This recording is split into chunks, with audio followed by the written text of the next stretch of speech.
Hello, everybody. This is Dax's Downtime, and I am Dax. And who is this other guy with me? I don't know this asshole. Who's not talking for some reason. Bear. That's proper being properly addressed. Thank you very much. I guess you warrant a little bit of that. Yeah, I do deserve a proper intro. Thank you very much. Good morning, Circus. Hello, Rambler. Let me shield this about for you, mate. Thank you. Just waiting on Polly, wherever he ran off to. But today starts day one of an 8-day vacation, which should have been a 9-day vacation for me. But I'm happy as a clam because I actually get to breathe without thinking, hey, I got to go to my job tomorrow. Where's the crack? Yeah. Sorry. What was that? I had much sleep.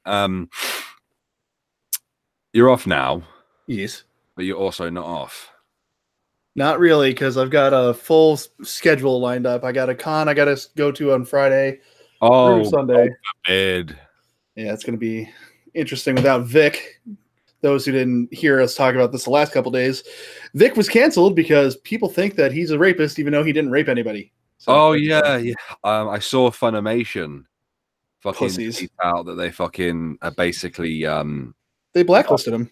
Yeah, they blacklisted him. I seen it because I follow, as you know, I follow Funimation on Irate Alex, and they've replied to me a few times. I wonder if they would reply to me if they knew about Irate Bear. Yeah, let me get their fucking tweet up actually. While you're doing that, hi Gabe, hey Jaeger Pony, what up, guys? Baby shark, oh my god! If Lauren hears that, she's gonna get so angry. She could not stop thinking about that song all day. I know, it won't get out of my fucking head, man. I hear putting in other words. You go like, kill the choo. I mean, what? I'm a gummy bear. Yes, I'm a gummy bear. I'm gonna rape Dax in his gummy bear. Oh god. Yeah, here's Funimation's tweet. Fuck you, Funimation. Everyone, we wanted to give you an update on the Vic Mignogna situation. Following an investigation, Funimation recast Vic Mignogna in morose keen fucking Japanese season 2. Funimation will not be engaging Mignogna in future productions. And then they obviously did a second tweet saying, part of our core mission is to celebrate the diversity of the anime community and to share our love for this genre and its positive impact on all. We do not any kind of harassment. Good England there, Funimation. Or threatening behavior being directed at anyone. Edit, we do not condone. There we go. Silly sausages. Should just deleted your fucking tweet. No joke. It infuriates me that they're getting rid of him because of he's generally regarded as kind of a jerk, apparently. But that's, even if he's touchy-feely, he hasn't crossed the line yet. But they're treating him like he did. You know what I mean? Mm-hmm. I hate that shit. What up, Polly? What's going on? Good morning, Mr. Polydub. I'm sorry, my headphones cut out there. What'd you say? I sang you a song. Oh, god damn it! I missed it. It was beautiful too. I just heard. It just cut off. I said, "Good morning, Polly." Oh, well, good morning to you too, sir. Yeah. We were talking about Vic some more. Vic. You know, Vic Mignogna. Oh yeah, that Vic. Yeah. Yeah. He may or may not have done it, but doesn't have any evidence against Vic. That's the guy. You know what impresses me is the strength and breadth of the anime fandom. Oh yeah. Like those motherfuckers take their shit very seriously. Like this is partially what I was talking about, Circus. I have to go to this thing where there's going to be a bunch of spazoids, but there's also the merchandise I want, so I got to wade through all the shit to get to it. Like I was watching, like I've seen certain comic book channels that I watch that are covering this shit, that are talking about it as it's been, what would you call it? Outrage fest and smear fest, whatever way you want to look at it, going on online. And these guys' subscriber count has just like spiked because it's like, oh, another channel that talks about anime. And I was like, I think you guys are gonna be disappointed. They're covering this because it's, tangentially related to what they normally address, you know. Hmm. You can usually tell by their screen names. Something Japanese, you know, like I mean, I'm a weeb, but I don't wear it on my sleeve like most of these other people do. I still really got to do that series I wanted, anime that ain't gay. Yeah. Good luck. You're always going to find some sort of trap in there somewhere. No. I think there is anime I like. It's just not common to watch a lot of anime for me. Okay, there. Anime that ain't gay. I bet you get some fun comments on fucking those videos. Well, yeah, you're gonna get. Oh, hey, Stargazer's here. I just loaded up the chat. And Circus Zero. Hi, Stargazer. I love you, Star. And Zombie Teddy's here. And fuck, look at all these people. Yeah, I like these guys. They usually show up when I decide to get around to doing this. X Bubba Hotep's here. Fuck, everyone's here. Rambler, look at this. This is cool. Love these guys. Yeah. So that title alone, Bear, might get me some. We need some views. Just because the anime community on YouTube is fucking cancer. I was always so like I've heard of Full Metal Alchemist over and over, right? It's nothing new. I'm aware it's really popular anime based on a manga, and that's about my extent of my knowledge of it. I've probably seen a bunch of memes that contained images from it, didn't realize it though, because hey, of course you did. When they were talking about he did a voice for Full Metal Alchemist, Vic, and the different things, and people were asking him to sign, what were they called? Yaois? Yowie? Is that what they're called? Like weird sexual shipping? Is that what that's supposed to mean? Or yeah, well, that's not what it means, but that's what it is. Okay, yeah, what is it? Yeah, yaoi is basically homoerotic anime. Is it? Okay. I mean, I was letting the context be my guide when people were saying it. You know what I mean? Yeah. And he didn't want to sign it, so obviously he was homophobic, or his Christianity was getting in his way, or whatever the fuck. You know what I mean? And I was like, okay, I can imagine what you meant by that kind of thing. And his argument was that, or his reasoning for that was, I don't sign things that aren't canon, and that's most certainly not canon. I don't That's know. fair. I mean, if you don't want to sign something that's not canon. Yeah. So in any case, I'm just surprised at all the people that are Butthurt, up in arms. Butthurt, up in arms, telling tales, other people backing them up, other people and the amount of like homosexual acceptance that there is in anime, or maybe I'm getting a bad sense of it, and it's just certain members of that community that are coming out in force, so it seems that way. You know what I mean? Mm-hmm. Like Full Metal Alchemist. Sorry, that's what I brought it up for. I'm like, I got to see what this show's about, because people are talking about how much they love it. I think you'll like it. I really think you do. Watch Brotherhood. Apparently, that's far closer to the manga, and it's got more poignant information in it. I don't know. I don't think I really. No offense to anybody here. Let's all keep our heads. I've learned that anime. Yeah, it's like the anime style or the animation style. I'm like, I don't know if I like this, and it was a whole group of teenagers. It looked like. So I don't know. Is this going to be like all kinds of stories of potential hookups, so and so's into so and so? Full Metal Alchemist? No. No. Okay, well that's no. Good. That's very. In fact, I don't think romance has anything to do with anything in that show whatsoever. That's good news. Okay, that's cool. Because I mean, who I don't want that. It's mostly about brothers who suffered extreme loss, trying to figure out how to basically bring what was lost back, and how really shitty that goes for them. Okay. It's worth a watch, man. It's what really got me into the newer age anime stuff. I've been watching classic stuff for years, and Full Metal Alchemist comes on. I liked Larkin CL, and they did the opening. I'm like, all right, I'll give this a shot. And I'm like, oh, this is fucking awesome.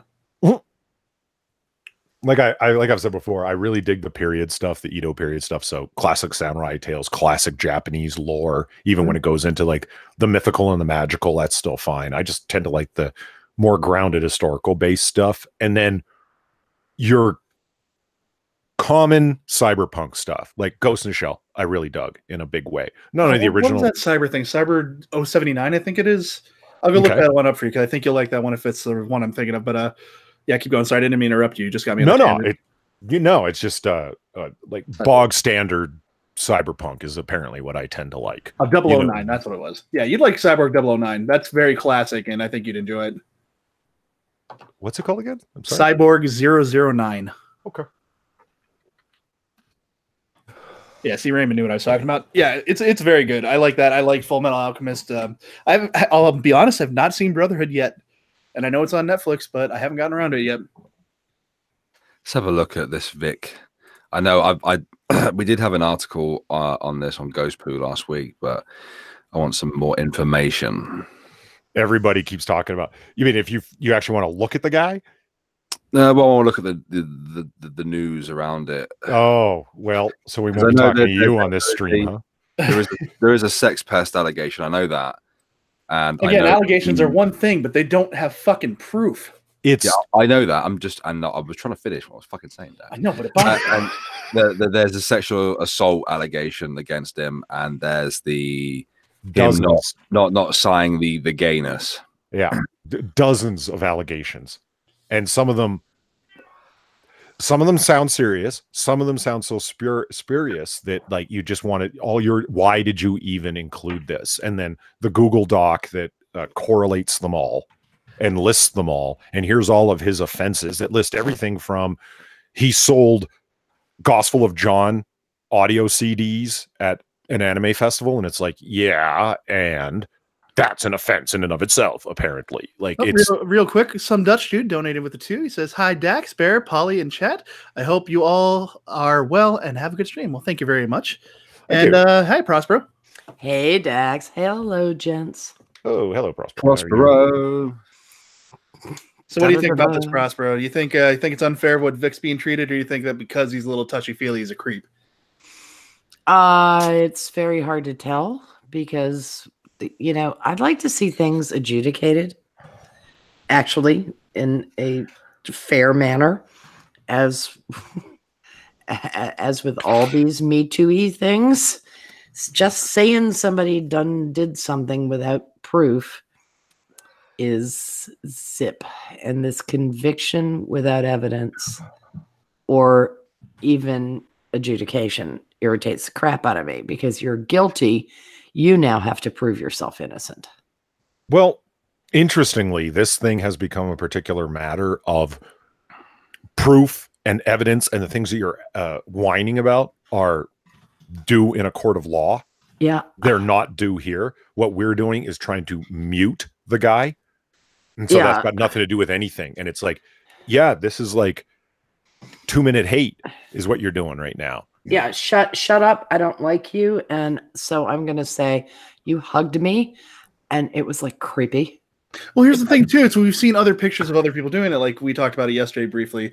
There's the chick who does Bulma's voice, Monica, whatever the hell her last name is. Even Ryan, he linked it earlier. It was a video that showed like the post against Vic. And then there was like the quick thing where Monica was shown kissing like the cheek of a fan. It's like, it's good for the goose, but not for the gander. I mean, what's wrong with this? Like, am I mistaken? This gentleman is Italian by heritage. I couldn't tell you. I could barely pronounce his last name, and I don't even think I could to save my life. Mignogna? Probably. Mignogna. I'm guessing it's Italian. I mean, yeah, and they're very touchy-feely. Are you going where I think you're going with this? Like well, they are extremely demonstrative people. They are to the point where previous DSM iterations actually included it. Yeah. As you can only judge aberrant sexual behavior within a cultural context.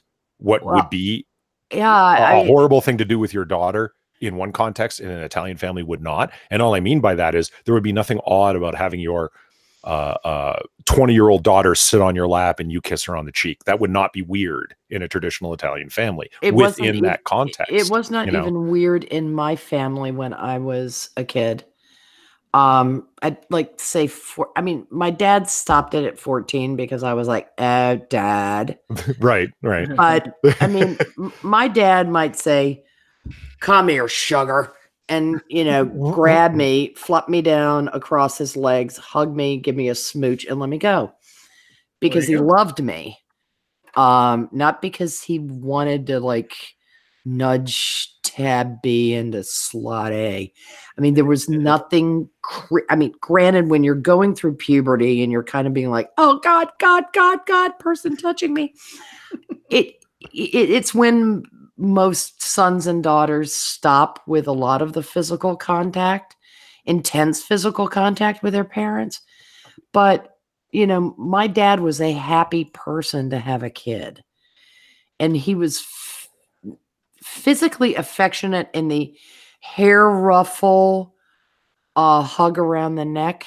My father was as English as you could get. Really? And yeah. he didn't carry on that Victorian repression? No, because his mother had been extremely affectionate to him, and that was the parent he had the closest contact with. His father stammered so badly that his mother was his emotional guide. Right. I mean, my father was more physically affectionate in some regards than my mother. I think simply because he wasn't starved for it as a kid, but he was a hugger and a shoulder squeezer. And, a lot of the men in that generation, regardless of their heritage, close friends that were separated during war and they had to write to one another, they would physically embrace when they met. Yeah. It was the guy hug. And it wasn't gay. And it wasn't sexual. It was, God damn it, it's good to see you. And Ryan Walters here says, don't the French do a cheek kiss as a greeting? Yeah, as do the Italians. And that's my only knowledge of that. It's mostly with Italian families and individuals that I know, but French, yeah, if movies are any guide, yeah, they absolutely do. And kissing somebody on the cheek is not sexual within certain contexts and for certain people, but in the era of #MeToo, Jesus Christ, you should see something. Bear, you're going to come across them. Half them were he said goodbye in a very lurid way. Oh, there isn't. Like, what? You don't. How do you say goodbye in a lurid? I'm not kidding. You think I'm making it up? He wagged his eyebrows suggestively. I kid you not. Oh God, that is so. He said goodbye to her vagina first. I mean, it wasn't like he was going, hello, hello, hello, hello. I heard one thing about him that made me feel like double think it real quick, is that he was in a hotel pool at one point, like close to the midnight hours or whatever, and there were 3 other girls in there. They were all laughing and having a good time, and another fan complained about it. So let's get this straight, right? Vic has a bunch of women, yes, making sexual assault allegations against him via social media and not the police. Right. Bullshit. Yep. Yeah. Well, only in retrospect are they realizing what seemed creepy at the time was actually an individual case of a man's ongoing possible assaults, if not creepy behavior towards women. That's their story. And happy horseshit. Happy fucking horseshit. I'm just saying that's their story. And that's about the only way that you could tell what's going on right now as something other than a complete fucking pile on. My life is too good. I need to be a victim somehow. Let me search my memory. Oh my God, that guy said goodbye to me in a lurid fashion. You're anime fans. What could you possibly be going through that's any worse than some of the fucked up shit we watch for fun? Well, that's part of some of the problem. Some people are hypersexualized early, and therefore they see everything through a sexual lens, which is the problem of their upbringing and not the behavior of a person innocently shaking a hand or giving a hug or kissing a cheek. Mm. If your mom trotted you out in juicy hot pants when you were 8 years old, you might kind of have a fucked up view of the way men and women interact. Yeah, but here's the thing, when I was dead set struck puberty after everything was said and done, I basically raised myself and still turned out all right because my mom spent most of her time with her boyfriend. My dad was separated by 5 states. I didn't have any real role models, and I watched a shit ton of anime, and yet I'm not fucked up like these people seem to be. Yeah, which is very well done of you, because there's a quality of your character and an intellect that you have that you could separate reality. That's just it, isn't it? They don't know what reality really is. That line is so blurred for them that they keep going and going and going until they're like, I'm an anime waifu, and they really mean it. Well, when their head is that far up their ass, how can they? I mean, this is the self-absorption. I mean, my God, they called the 70s the me generation. These people make us look like rank pikers as far as self-absorption goes. Because even in the me generation upbringing that I had, I knew I wasn't all that in a cup of coffee. You know, there was always somebody to take you down a peg. The 70s were known as the me generation, really? Yeah. Okay. Dex, what is the Funimation studio that he was fired from? Is that like a massive outlet for anime? If you've ever heard any like major dub, chances are it came from the studios from Funimation. Like if you hear anything from like Dragon Ball Super, that's Funimation. So okay, yeah, and so that's where all his contracts were through for all the dub work he was doing. For a good majority of them, yes. Okay, so yeah, that was a huge firing for him then. Oh, it was massive. I mean, it just that's gotta hurt so bad. Like I don't know if he's gonna get work for a long time. Yep, that's what I'm saying. It's like you have allegations and no proof, and you're just saying after further investigating, we think he might have done it, but we don't know for sure, so we're just gonna cut ties. Yeah. You know, there's one thing that I disagree with about this whole thing. People are suggesting they call it Dubgate. No, don't call it that. Enough with the gate, please. No, well, okay, yes, and nothing that's part of my name, please. That would be nice. Mm-hmm. Just, I don't, you know, I'm already on the side of Comicsgate. I don't need to be. Not that I'm a huge guy on the internet. I just don't need any extra help on my tiny little channel getting trouble. But it's all part and parcel of the same thing. You know, you're still seeing articles doing callback to Gamergate. It never died. The toxic masculinity, the toxic culture. This is intersectional feminism. They have two choices. They can eat their own or they can eat everybody else's. And because they're already rotting from inside, they're striking out in the most ridiculous forms. The CIO of my husband's company was one of these pompous twats that liked to brag about everything that was going on in his life. I only met him one time. He was only there for 18 months until they golden parachuted his ass out. He was one of those people that held on to your hand after you shook their hand, so he could tell you all about how his daughter was studying in Vienna for her senior year. Those people. And I saw nothing creepy sexual about that.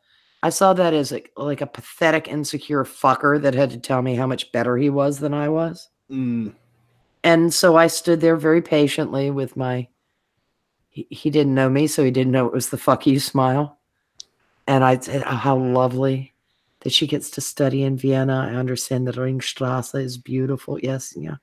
Do go on, please. Oh my God. Sorry, go ahead. No, the minute he released my hand, I grabbed a bottle of scotch and wandered off into a corner. I mean, it was like, get fucked. But it was not like, oh, you creepy bastard, you held onto my hand because you just have to assert your dominance, baby. It's like, it's up to me whether somebody asserts dominance over me. I don't mean like in a physical attack. I know any of you could take me to the ground, you know, with a single blow. But that kind of, he hugged me. Ew.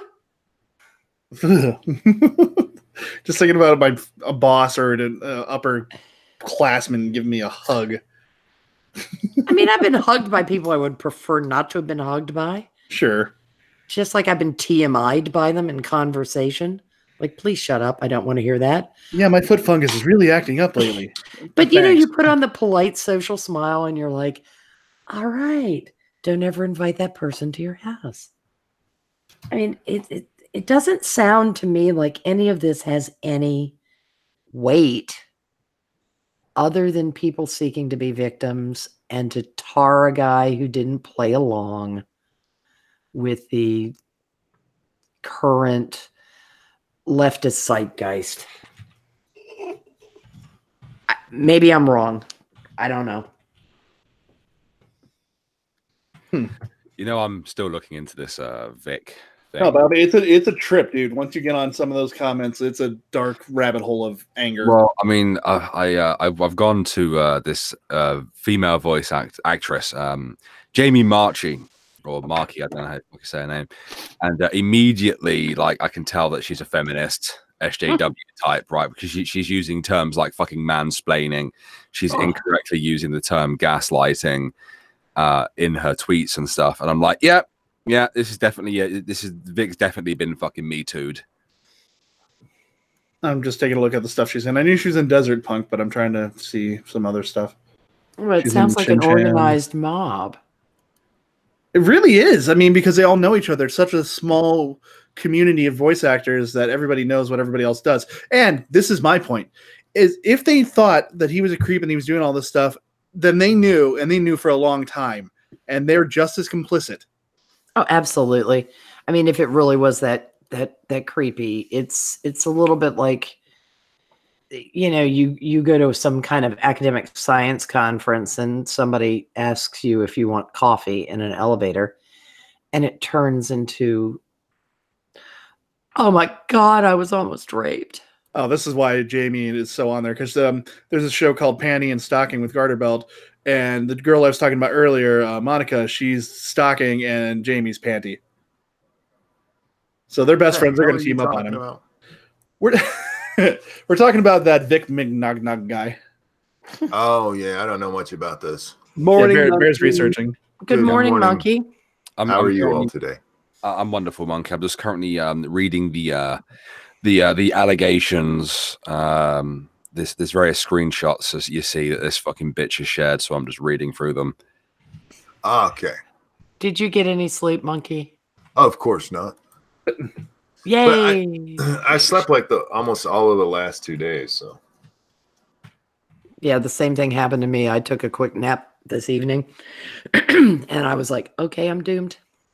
I'll probably nap today at some point. Although I don't expect Jago to be in town until he says around 6:30 my time. So that gives me plenty of time to actually fall asleep like normal. So maybe I'll actually sleep. Snub asked you a question, Monkey. He said, meant to ask you, try Far Cry 5's Infamous mode? I'm like halfway done with Infamous mode. Well, there you go. I don't know what that is. It's an additional mode they added. They added New Game Plus, and they have 4 different difficulty levels on it, and Infamous is the hardest. Ooh. Yeah. Going balls to the walls on your Far Cry. Yeah, fuck that, man. I got the expansion, which gives you a gun that kills enemies in one shot, so it's not so hard. Can you land a helicopter? Of course I can. Hey. That was hilarious. I saw a bit of that, and it was just like, did you jump? You jumped. It's just... Fuck yeah, he couldn't figure out how to land it. I was going to be safe. All right, I found it. Haha. Okay. The Umbrella Guy may take down his streams as soon as he's done with them. He doesn't leave them up. But I was able to remember a line from the tweet that he was going over in his stream from today. This is priceless Vic Mignogna material. If you've ever read a fanfic, this is priceless. Like how to undermine the quality of your own story by the way you write it. This is great stuff. Hold on, let me screen share here. I will present. Give me a moment. He and Ethan ought to get together and compare notes. Ethan Van Sciver. An Umbrella Guy? No. Oh, no, Vic? Vic. Yeah. Yeah, they ought to compare notes. Hey, have you talked to Kevin Logan? Michelle here, who's like 11,000 likes, you know, and et cetera, right? It's like, it's making me crazy how folks assume allegations against Vic Mignogna are made up or blown out of proportion due to his affectionate upbringing. Nah, y'all. I knew him before he was famous, and I am at liberty to share my story. So why the hell not? Maybe it'll help someone. Or maybe it'll get you a fuck ton of internet likes. Person who has barely any followers. Okay. Sophomore year of high school, I was cast in the spring play. Our teacher brought on a 26-year-old talent as assistant director. He worked as a cameraman at the church affiliated with our private Christian school, and he produced Christian music videos. His name was Vic Mignogna. Blah, blah, blah. Like it's this is a narrative. You're writing a fanfic here. Vic would have me stay after rehearsal rather, to work on my character. He'd invite me to sit with him while he played a piano and sang love songs. I thought of him as a handsome, caring mentor who I looked up to and had a girlish crush on.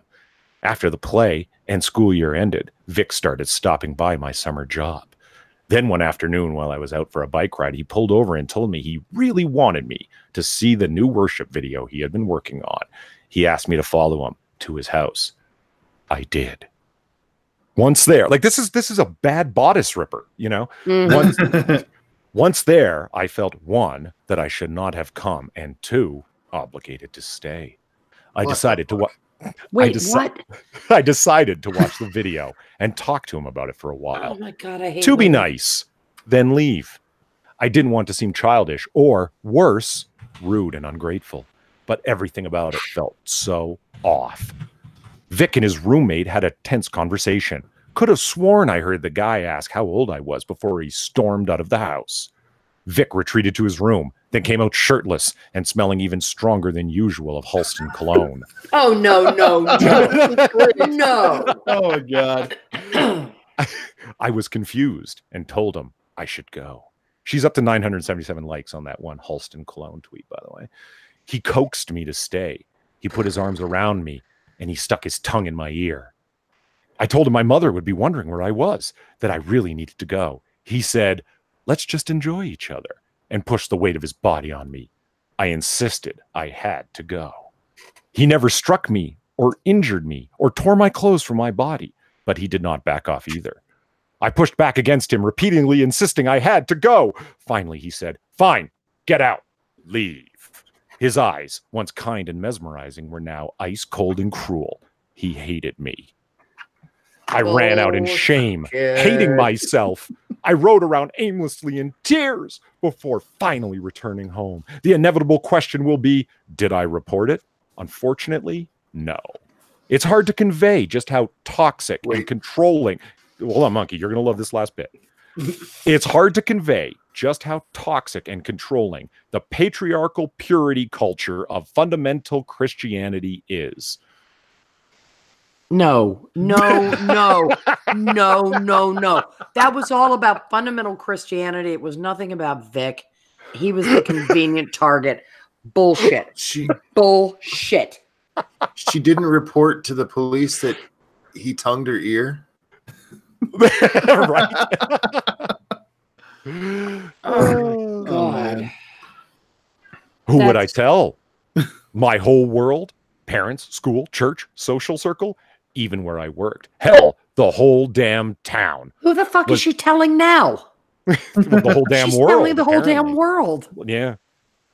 It was all tied up in the ministry Vic represented and worked for. I literally did not know anyone who was not inside that bubble. Add to that, I felt ashamed and embarrassed for having imagined this man had seen any talent or promise in me.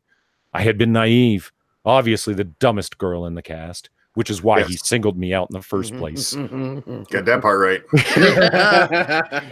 No, and probably the one least talented. Look, he truly was a talented actor. Is she one of the voice actors? No. Oh, okay. Yeah, so because they have to wear headphones. If she got spit in her ear, man, that could ruin her whole day. I noticed she used the hashtag #MeToo in the thread twice. Yeah. Really? I didn't see that. Yeah. Scroll down, dude. I'm just looking for it now. I'm guessing that she auditioned.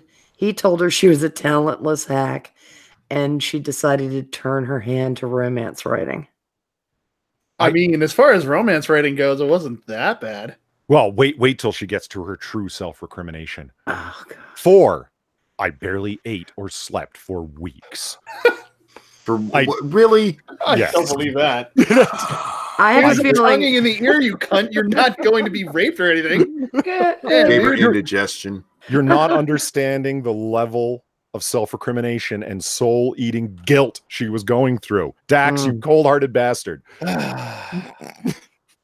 She barely ate or slept for weeks. I did wrote in my journal, which What? In England, right there. I'm reading as written. She did wrote. She did wrote. It's Crystaliza's little sister. She did wrote in her journal, which my mother eventually read. She said, "I can't believe you went into his house. We won't tell your father about this." Oh, Jesus Christ. And we literally never spoke of it again. Yeah, you better believe that came up in therapy later. Oh, daddy issues. You had one guy who tongued your ear one time. It's like, oh my God, the things I've seen. Like, if you got a story about, so your whole thing is, you know, you ended up at this guy's house who was the director for some stage stuff that you did at your Christian school. And he came on to you creepily, stuck your tongue in his ear. Okay, if that's your story and you want it to be impactful, you've ruined it through this fanfic narrative that you're employing here. This reads like stuff that's up on what's the Wattpad or whatever the fuck, like the adolescent word. Yeah, you know, just like making up a fucking story as you go, and like until you get to that one part with I did wrote. It's all grammatically perfect, lots of end dashes, capitalization for emphasis. Like, it's good God, woman. Now, it's important to keep in mind that she's, hold on here. He eventually moved to Houston, and I moved on with my life. Now, I've been happily married for 25 years, and our kids love anime.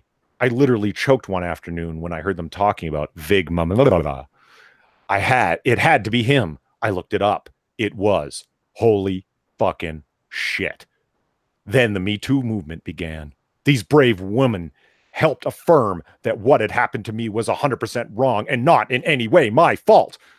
I was a student, no older than my daughter is now, and he was nothing short of a predatory staff member. I finally let myself get truly angry. This is some stupid shit.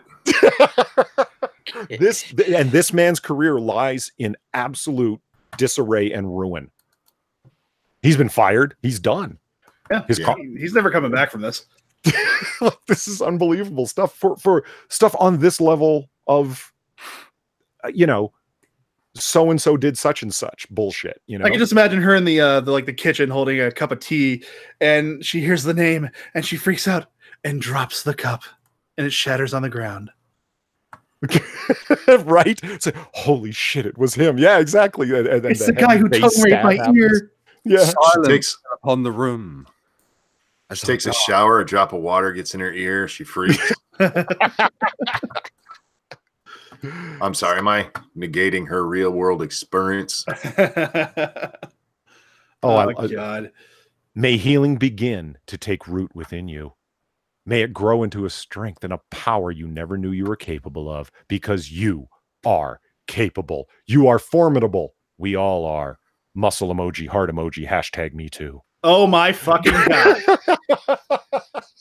You are not capable if you had to cry yourself to sleep every night for a week or whatever. She said, like 4 weeks. Oh, you. Shit.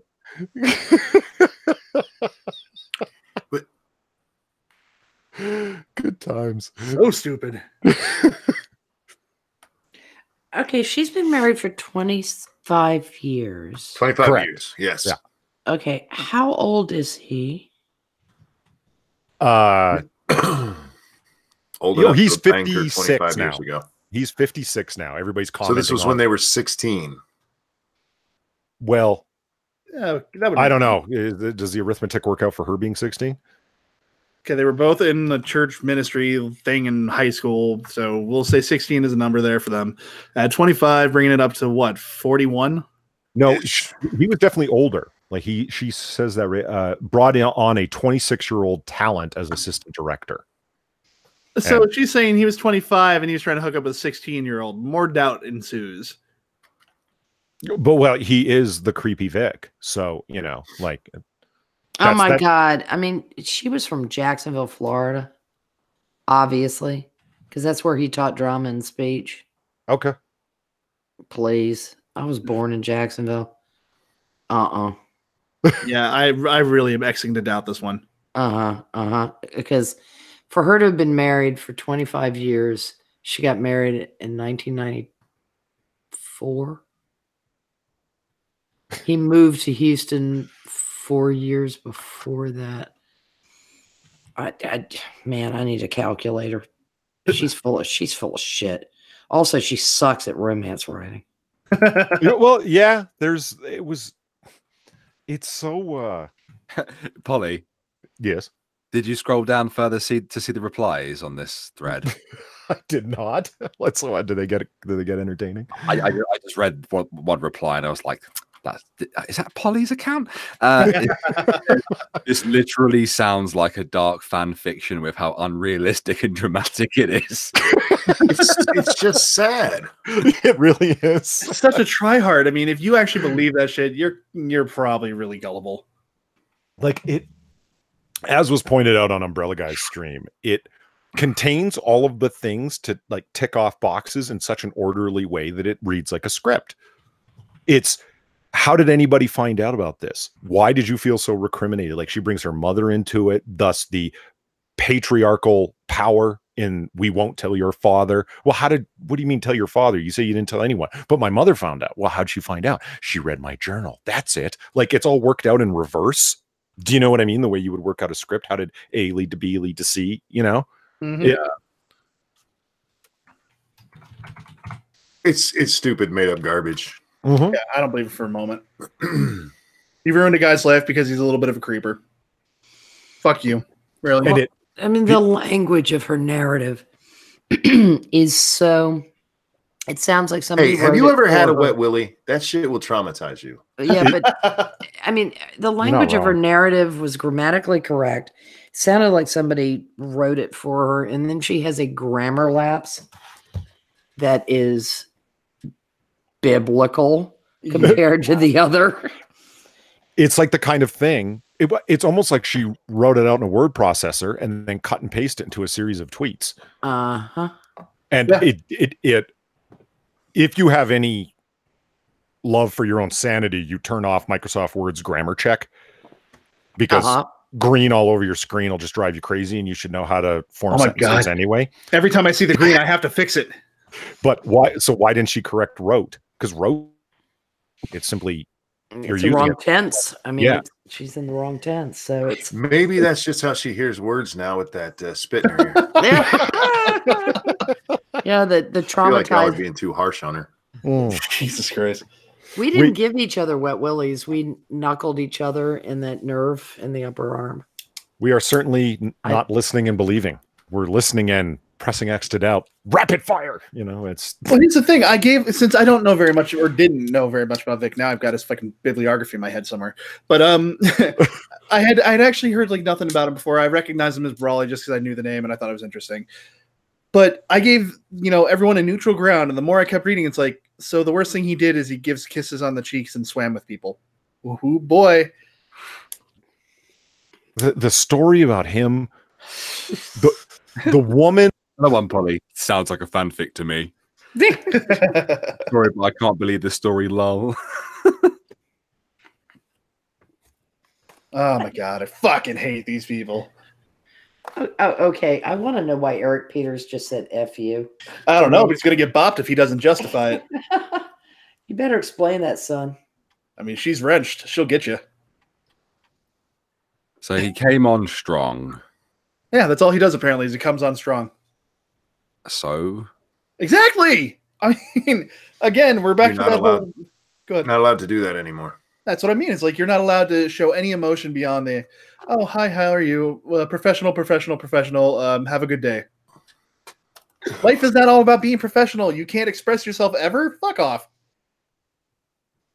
I don't believe Jamie March's story about how he walked up to her and ran his fingers through her hair and jerked her head around. No, I don't believe that either. Before whispering sweet nothings in her ear. Fuck off. He might have caressed a cheek and said sweet nothings. I mean, the guy is Italian, so come on. True. But he ain't grabbing her hair, jerking around like, your mom, bitch. You have a lovely face. Oh, we lost Polly. Oh, well, that happens. Polly died. He got so angry he had to leave for a minute.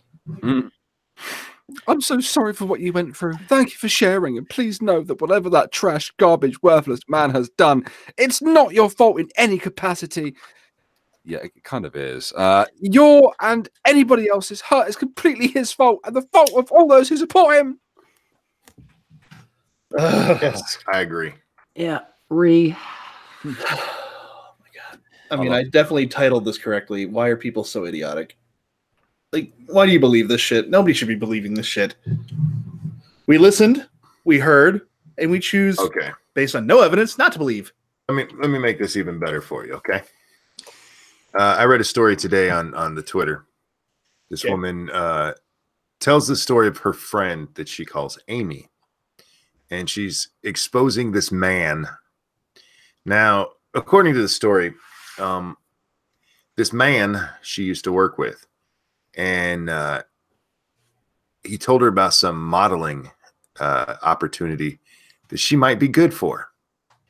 So Amy contacts the modeling place, and they send her the rules of what she has to send in. Well, unfortunately, Amy didn't win round one. She came in 9th place. Aww. But the lady that she was talking to at the modeling agency said, hey, send in some pictures for this modeling opportunity, which she also didn't win. And then the lady she's talking to suddenly is like, hey, why don't you send in some topless pictures? Maybe you'd be a good topless model. Whoa. Well, Amy goes into work the next day after she says, you know, this seems weird. And somebody else had gone and told on the man who had been doing it to them as well. And it turns out he faked the whole thing. Okay? Now, hang on. I'm willing to believe all of this. Okay? Because that can happen. You got some dirty fuckers out there. But then she said, Amy was so traumatized by this shit. Very bad anxiety. Very bad anxiety. She throws up every day. And my absolute favorite part, her cervical juices changed. What the fuck? What? Yeah. This is what I come back to? Okay, wait, no. Her cervical juices. Her cervical fluid actually is the word she used. Changed from what to what? I don't know. It became abnormal. What is it? Her cervical. Now. And That's very specific fluid. It is, and that's what I asked. I said, look, okay, how do you know it was your friend's cervical fluid and not just say her normal vaginal fluid? And her answer, I swear to God, was because I believe women. Awesome. I didn't know the cervix produced fluid like the vaginal walls did, but what's science to a good Me Too story? I just love that. How do you know it was a cervical fluid? I believe women. Like, all right. Like, is your friend by chance an OB? Because, I mean, OBGYN kind of doctor? Because otherwise, how is she going to know? It tasted different, said Zombie that's Teddy. the only thing I can think of, too. It's like, what, she tasted every day? Jesus. I just like, because I believe women. And I told her my wife has a bridge to sell her. God, this is really the day for idiots. It's a cervical bridge. The cervical bridge, right? I can't. I've really got to get on my capitalist entrepreneurial bent on this. I got to start putting up #MeToo shirts on. What am I doing?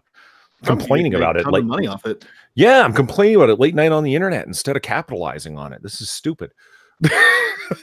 I gotta get on this. Well, the new lyrics for "We Didn't Start the Fire" are going to be really interesting. It's just, listen and believe. I know it's a worn out phrase, but it's one that I actually take really seriously and I try and keep in mind.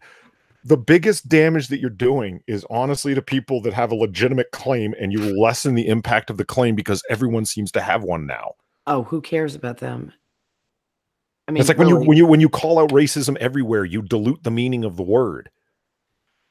Yeah, I hear the word. I don't care anymore. When somebody says, "Oh, this person's racist," I'm like, "Yeah, sure, they are." It's fucking wild. Like somebody might be referring to an actual neo-Nazi. How the fuck would you know? You'd have to say really, really, really legit, super honest, deadly serious Nazi. Like Yes. Yeah, you can't because we've reached peak Godwin. I mean, it's just you're a Nazi. Define Nazi. That's pretty much gotten to the point now where I won't believe someone's a neo-Nazi unless I see them in a fucking SS uniform. Their name is Anna. That could have been a Halloween costume like 10 years ago. I mean, walking around, Ooh, like you you're not going to believe it. Like, poor SS people being hated on so badly for stuff they didn't even do this time. Well, thank God there was room in the German government for ex-Stasi. they can patrol Facebook.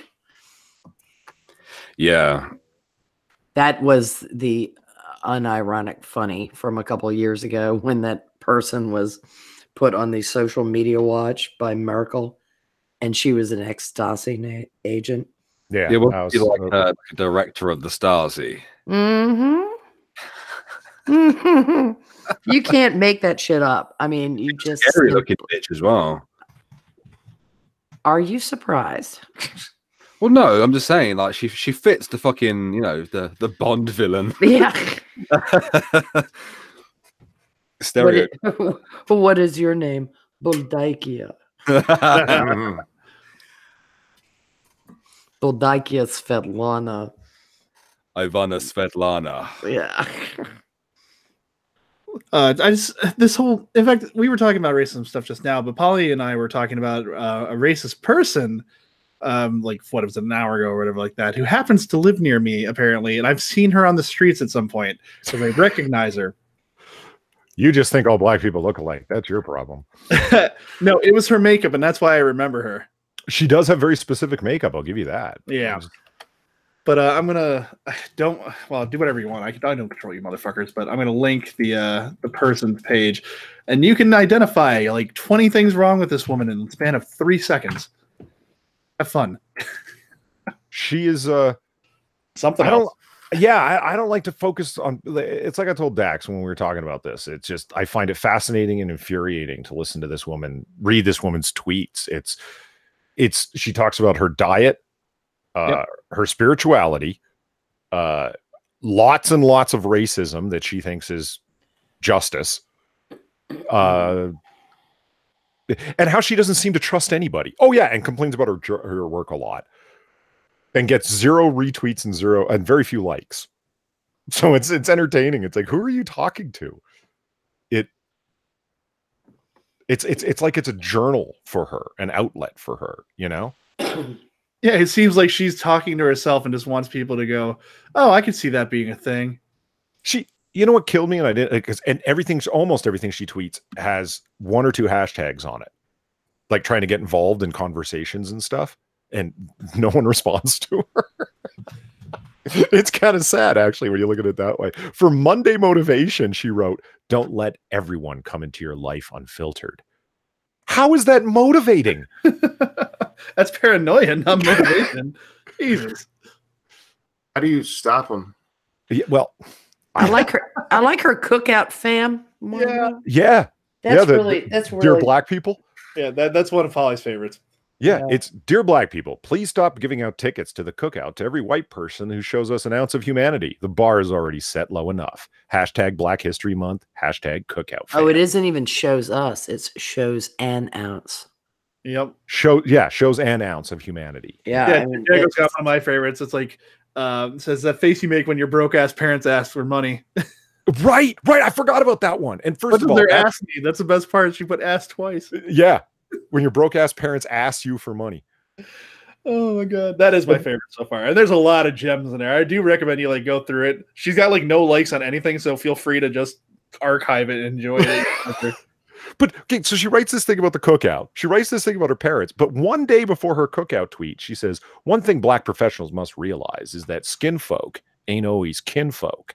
Just because someone looks like you or even shares your culture doesn't mean they have your back." Who the fuck's at your cookouts then? Well, why did she white-splain the broke-ass parents? I love how all her gifts have white people in it. You know, this is digital whiteface. It's horrible. Find your own gifts, damn it. Stop appropriating my culture. But there's an odd part of sympathy I extend to this woman, because if you take her at her word, she was, 350 pounds and lost 100 pounds over the past year? Yeah, and she's very happy she's losing weight. Good for her.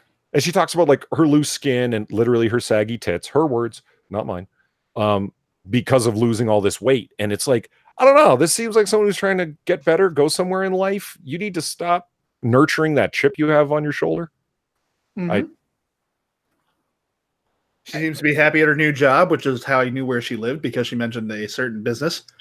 I mean, you all know I live in Milwaukee, so Harley Davidson, one of their big things is here. So that's what made me remember her the most, besides the makeup. I'm like, oh, definitely seen her around. I never talked to her though, because she was just on the street, but I've recognized her around that area. So she's got her face up there and talks about a lot of details. Can you imagine being one of her coworkers reading through this? Yeah. It's like, so what? I brought in the donuts, bitch. What's your problem? Like, she complains about coworkers that bring in snacks and candies and donuts and stuff, trying to get people to like you. Whereas for her work speaks for itself. It's like, I don't think people that you work with want to work with you. Oh yeah, this is great. To all my woke black folk, if your liberation for black folk don't include queer, genderqueer, LGBT, non-binary, disabled, women, and the poor, then your liberation is bullshit. Fight me. If she also does, I've seen that tweet. Yeah. she doesn't understand gaslight, because one of her replies, managers, co-workers gaslight employees who they sense are weak-minded and are too trusting. So many employees step into the workplace with good intentions and don't seem to think anything bad will happen. But managers, co-workers will throw you under the bus in a heartbeat. Yeah. Oh, yeah, they do all the time. Screw her. Just. Oh, she's got a Covington Catholic one. Nice. Racist white people are some of the least creative in the world when it comes to their bigotry. Do better. And then she wants us to be more creative bigots. Yeah. Right. We could do rainbow robes with hoods. I mean, it would fit in with her intersectionality. I mean, does she take into account that I might actually be a black man trapped in a white man's body? She's judging me. All right. Woman trapped in a white man's body. Even more. Hey. Taste the rainbow. Taste my rainbow, y'all. No. Oh, God. People like this. I don't get it. I just would like to send her to Johannesburg for a week. Daxter Ryan made suggestive sexual comments to me, said, taste my rainbow. Now, trigger, hashtag me too. Can we deplatform Dax now? Oh, she brings her spirituality into it here. Too many so-called Christians, whether they be Trump supporters or not, aren't really Christians, but rather cafeteria Christians, picking and choosing what they want to believe in and enforce on others. Oh, because your Twitter account just bleeds forgiving Christianity in a big way. Oh, of course there are plenty of cafeteria Christians. Nobody's going to argue that. Yeah, I really hope that she's like, okay, she's not a Trump supporter, so she's not one of them. Like, you're not thinking of yourself as anywhere close to an ideal Christian, are you? And she's projecting a good bit. You can't bitch about cafeteria Christians while supporting gay rights. Sorry. Yep. I don't think she don't go together. No, she has no idea what actually has. I don't think she has a cohesive thought in her head. She doesn't plan any of the shit she says properly without realizing she's being a hypocrite in every other one. P-Dog said Titania McGrath. Yeah, she wishes she could be that good. If she's trolling, she's nowhere near Titania's level. Titania is very fucking good. So many people send me her tweets and like, guys, she's a Poe. She's a fucking Poe. Took me a minute to figure it out, though. I'll give her that. She's a very good Poe. She fooled my ass the other week. I was like, oh no, wait, it's a fucking Poe, delete it. Yeah. I did. I responded. I deleted my own post. I'm like, fuck. She got me, god damn it. So I had to subscribe, of course. Did you see Rolly's new video? No. No. Oh, On- Monkey, you should watch it. What's it on? Rolly, he basically exposes the SJW community on YouTube. He just goes on this fucking. Well, I mean, he threw a few digs at like Undoomed, me, Sinatra, and Drunkle. It was hilarious. Obvious, like our part of the community because we're a bunch of hateful bigots and all that kind of stuff. But he went on like an 11-minute tangent about just fucking how annoyed he is at the fucking social justice warriors. Really good, actually. I quite enjoyed it. Why is he annoyed at them? Because he's sick of them fucking getting triggered over fucking, you know, snow person rather than snowman, and just watch it, dude. just watch it. Well, Snow person. It was almost as if fucking like, it was like an anti-SJW making arguments for about 11 minutes. And he was saying how nasty all these people are as well. And I'm like, what? A bunch of bitchy twinks? No.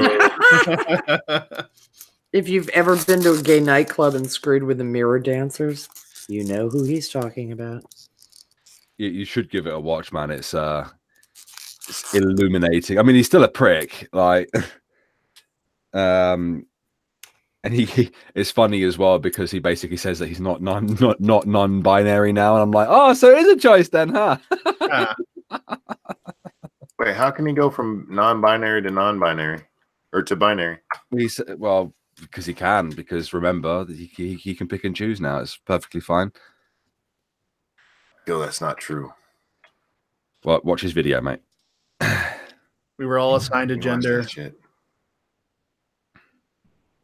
Do I make you do horrible things? All the time. Monkey made me push an old lady down a set of stairs to make him feel better. That's true. See, that's just the normal stuff he makes you do. I mean, there's some dirty things I can't talk about for legal reasons. It ain't fair that she can walk downstairs and I can't. How dare grandma be able to get around on her motor scooter? I can't even walk up a goddamn flight of stairs. To be fair, I don't mind it when Monkey makes me do that. It's quite funny.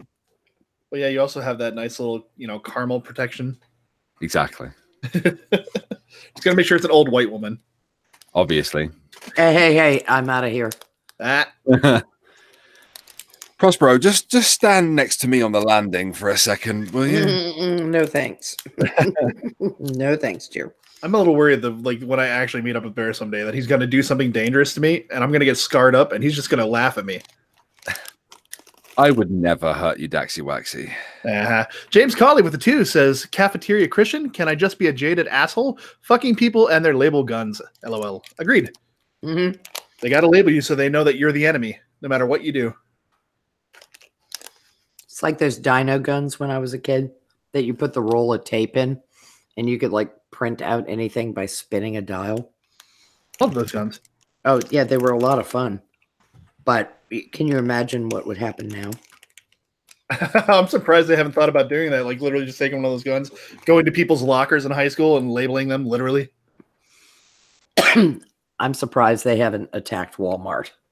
Oh my God. It's only a matter of time. Yeah, because that would be their preferred target. You have gendered clothing. That's rude. You need to take down this section and make it unisex now. You're making me feel so hated and not safe. And fucking. I read that Clementine Ford tweet. Doesn't it blow your mind? Which one? I can't believe I'm about to say this, but Married at First Sight made me believe in the concept of toxic femininity. Yeah. I had to look up what the fuck Married at First Sight was. Apparently it's an Australian TV show, reality-based social experiment, air quotes, show. I don't get it. But apparently something on there triggered her. The woman pissed her off. And she had a breakthrough? I guess. Well, then all hail the show. I mean, if it could jerk a knot in her, well, that would be fun to watch. Yeah, it's just again, the perfect title for the day is "Why Are People Idiotic?" Like, how do you guys survive this world? Is everyone's holding your hand the whole time? You can't make your own decisions. You don't even know whether to wipe front to back or back to front. In part because we have great medicine in the Western world, and the survival of the unfittest has become guaranteed. Bring back the Black Plague. It shows up every. Yeah, the plague of color. The bubonic plague shows up every year in the U.S. Rockies. Every freaking year. It's nuke the Rockies. Or... No, it's never gone away because they're rodents that carry it, and the fleas and the whatnot. I mean, people always act so fucking surprised, and it's like it was never eradicated; it was controlled. Rat. Mm. Well, they really do seem like they live in their safe spaces only. They don't ever come out of their bubble, and when they do, they get so scared that they have to make their bubble expand to now encompass that area. I'm tired of the people using the raise card. I'm tired of people using the oppressed card, the victim card. It's like, I'm really looking set your deck on fire, motherfucker. Try living in Virginia. Not gonna right happen. now. Nope. I mean, really, seriously, Ralph Northam is going to read Roots because that's going to wake him up. That's going to be his black. Is that real? Yes. No. Yes, they're having him read that horrible reparations book, and he's going to read Roots. We have renamed the boulevard Arthur Ashe Boulevard because the city of Richmond has to jump and do this. I mean, years ago, we put a statue of Arthur Ashe on Monument Avenue that has all the evil Confederate statues on it. And it's a hideous statue. At the time they did it, I thought, well, if you want to put a statue of Arthur Ashe, put it next to the tennis courts where he was denied access because of his race. If you want to make a genuine statement, do it that way. No, instead they build this statue of him like holding books because he was big into literacy and a tennis racket. And it looks like he's beating the children at his feet with the tennis racket. It's a horrible, horrible piece of sculpture. But now, because he's going to read Roots.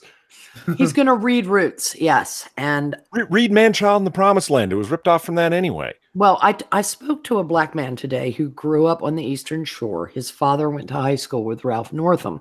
Okay. The school was majority black. I mean, Ralph was like one of the few white people in the school. He said his dad said he does not have a endemic race problem. He never acted weird. He was fine. He got along with everybody just great. He's just a ham-fisted nitwit because he can't tell the difference between indentured servitude. But this guy's dad had said, look, the blackface doesn't bug me. The thing about the babies, that bugs me. So why do you think they pivoted to the blackface? So he's not resigning from office. Is that correct? I haven't. Oh, hell no. No. He has met with, in quotes, community leaders. He kissed Jesse at Jackson's ass. Well, Virginia community leaders. Apologize.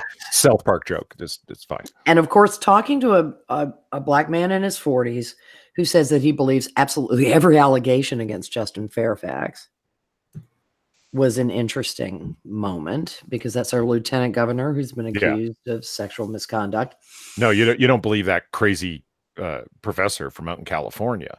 You believe Christine Blasey Ford because she's a smart accusing professor. Well, see, the thing is, I don't know whether Fairfax weighed in on Kavanaugh or not. It's not worth my time to look it up. If he did, fuck him. He's a hypocrite.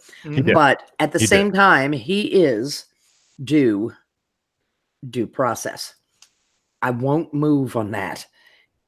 I don't care what the stories are about Harvey Weinstein. It needs to be due process. Agreed. Because I don't live in a country that's ruled by Napoleonic code where you're assumed guilty until you can prove your innocence. And I don't want to live in a country like that ever, because that's the rat out to the state, the children rat their parents out kind of Stalinist world. I want Fairfax to have his day, to face his accusers or not. I think there's smoke, but do I know there's fire? I don't. Precisely. That again, that goes back to our first topic, Vic. It's all the same shit. It's like they need to be given a fair trial, so to speak. Yeah, and I mean the details and the this is a bit more close to present day, but it's still a long time ago. So, like with Christine Blasey Ford, please, 35 years later, I suddenly remember with a mouthful of braces that somebody pressed down on my face, but nobody knew that it happened, even though I should have looked like I'd been punched repeatedly in the mouth. Right. And then Avenatti with Julie Swetnick and all that other stuff, and you actually listen to Democratic senators, you've got to prove you're innocent. Judge Kavanaugh. I don't believe none of these bitches. I'm just saying that. There's the problem. A woman is going to be assaulted, abused, raped at the hands of an employer or a coworker, and she's not going to be believed because of these goddamn cunts. Yep. Well, I'm tired of them waiting 20, 30 years in before they come out to tell their awesome story. Look, he so traumatized me. My vaginal fluid changed. Cervical. Sorry, my cervical fluid changed. But I didn't the one with the Fairfax, the first chick that came forward, they said she told people at the time. Like, did she tell the police at the time? Yeah, because the bitch didn't. No, because people so fuck her. You know, he may very well have done it, but do any of you remember the Clarence Thomas hearings? I do. Okay, here's the thing. Anita Hill was so fucking traumatized by Clarence Thomas that she followed him to another job. Yep. That's when I was like, she's full of shit. Either that or she will take humiliation to advance her career. It's one of two things. And I was like, I'm betting it's more full of shit because I cannot imagine a woman taking that kind of bullshit from somebody, especially when she was a female minority attorney. She should have been able to punch her own ticket. So either she was stupid and had to follow him, or she was lying. She wasn't working for Willie Brown, so. Hey, she wasn't working on Willie Brown, you mean? Where's Polly? I thought he'd like that joke. What? No, I'm sorry, I missed the joke. I was looking at memes. I made a Willie Brown joke. Oh. Laugh, Holly. A black woman getting ahead by getting on Willie Brown. Oh, nice. Or getting. Do you want to see the meme that distracted me, Monkey? She sucked that dick. Yeah. No. She sucked that dick and got a job. There we go. Yeah, but she's empowered as fuck. Oh my dear God. But those things are heading toward the. Oh, that's I even know that bitch. Damn. For those, who aren't seeing it, hang on a second. Titties! Yeah. Titties! She's actually done some new stuff. You can find it. What's her name? I'm pretty sure it's Anna Swan. Pretty sure. So if you look at her, it's like holy shit, where do you even buy a dress like that? Like, good God. Well, you buy a normal dress and your boobies make it do that. That is some elastic material. Like, holy fuck. Yeah, except I do want to ask you, how long before they're curtaining the curtains, so to speak? That's all right. Then you can lick both at once. Oh, I use that as a neck warmer. Still have other fun. Hold on, what's her name? Pretty sure it's Anna Swan. As long as they roll up like a shade. Okay, now they're out of the way. I want to see if you were right. Mostly, like that kills me. I know it's something Swan. Big titty Swan. I know I've seen her before, like a while back. I'm glad to know that Polly was using his time to. Hey, hold on. Wrong with how he was spending his time right there. No, and to improve his mind and the mind of everyone else. Anna Swan, the giantess of Nova Scotia, born at 18 pounds. No. Maria Swan. Maria Swan. Okay. Big titty. Do a reverse image search, man. Yeah, 'cause I don't remember her name then apparently, because I'm pretty sure it was Anna Swan. Monkey is a professional at this. Do a reverse image search. Anna, is it Anna Swan? Oh, she's Jana Deffy. That's how I know. I mean, never mind. Big boobies. Is that Booby girls make me happy. I like. Oh, it is Anna Song. Okay, not Swan. Anna Song. Thank you, Hey Camel. Why the fuck do you know that? Oh wait, the same reason I Why know. did you almost know it? But Maria Swan also has big boobies. Yeah, she does. But Anna Song is the chick we were thinking of. So thank you, Hey Camel, for reminding me that my brain is full of pervy, useless information. Perverts have their uses. I'm gonna look at your boobies. Who else is gonna make anime? With the world. Camel, you asked me the other day why I asked you to go do things. This is exactly why I asked you to go do things. Boobies. I enjoy boobies. Oh dear God! Yay! It's the booby singing show. Boobies. Boobies. I like. Holy big Christ! boobies. You were right. Anna Song. Look at those tits. Told you. You're a pervert. Why am I here? You're fake. That's guys. not a There's pervert. Well, there's a you whole have bunch of tits, so people in you there. are the. You are the taco in this Mexican feast salad. All right. Yeah, we have to have some representation. I'm just saying, there's pictures of her that like she's full breasted, but she's not ridiculous. I'm so the they're fake, chairman and of the that's itty just- bitty titty committee, so please That's don't give criminal. me too much credit. I know. Isn't she awesome though? Well, awesomely fake. That's They're not. Hey, Mm-mm. hey, It's kind of hard to fake that kind of sag, dude. They're not fake. They don't real. sag if They're they're real. I How do promise. you explain these miniature titties in all of these pictures of her then? they're Where? not miniature. Well, they're not miniature. She's actually quite full breasted, but then she went like insane. It was cold. Oh, wow. There's pictures from that set. Did she have any kids? Same blue dress. Yeah. And no, I'm pretty sure she didn't have any children. At least the time of the taking of these pictures.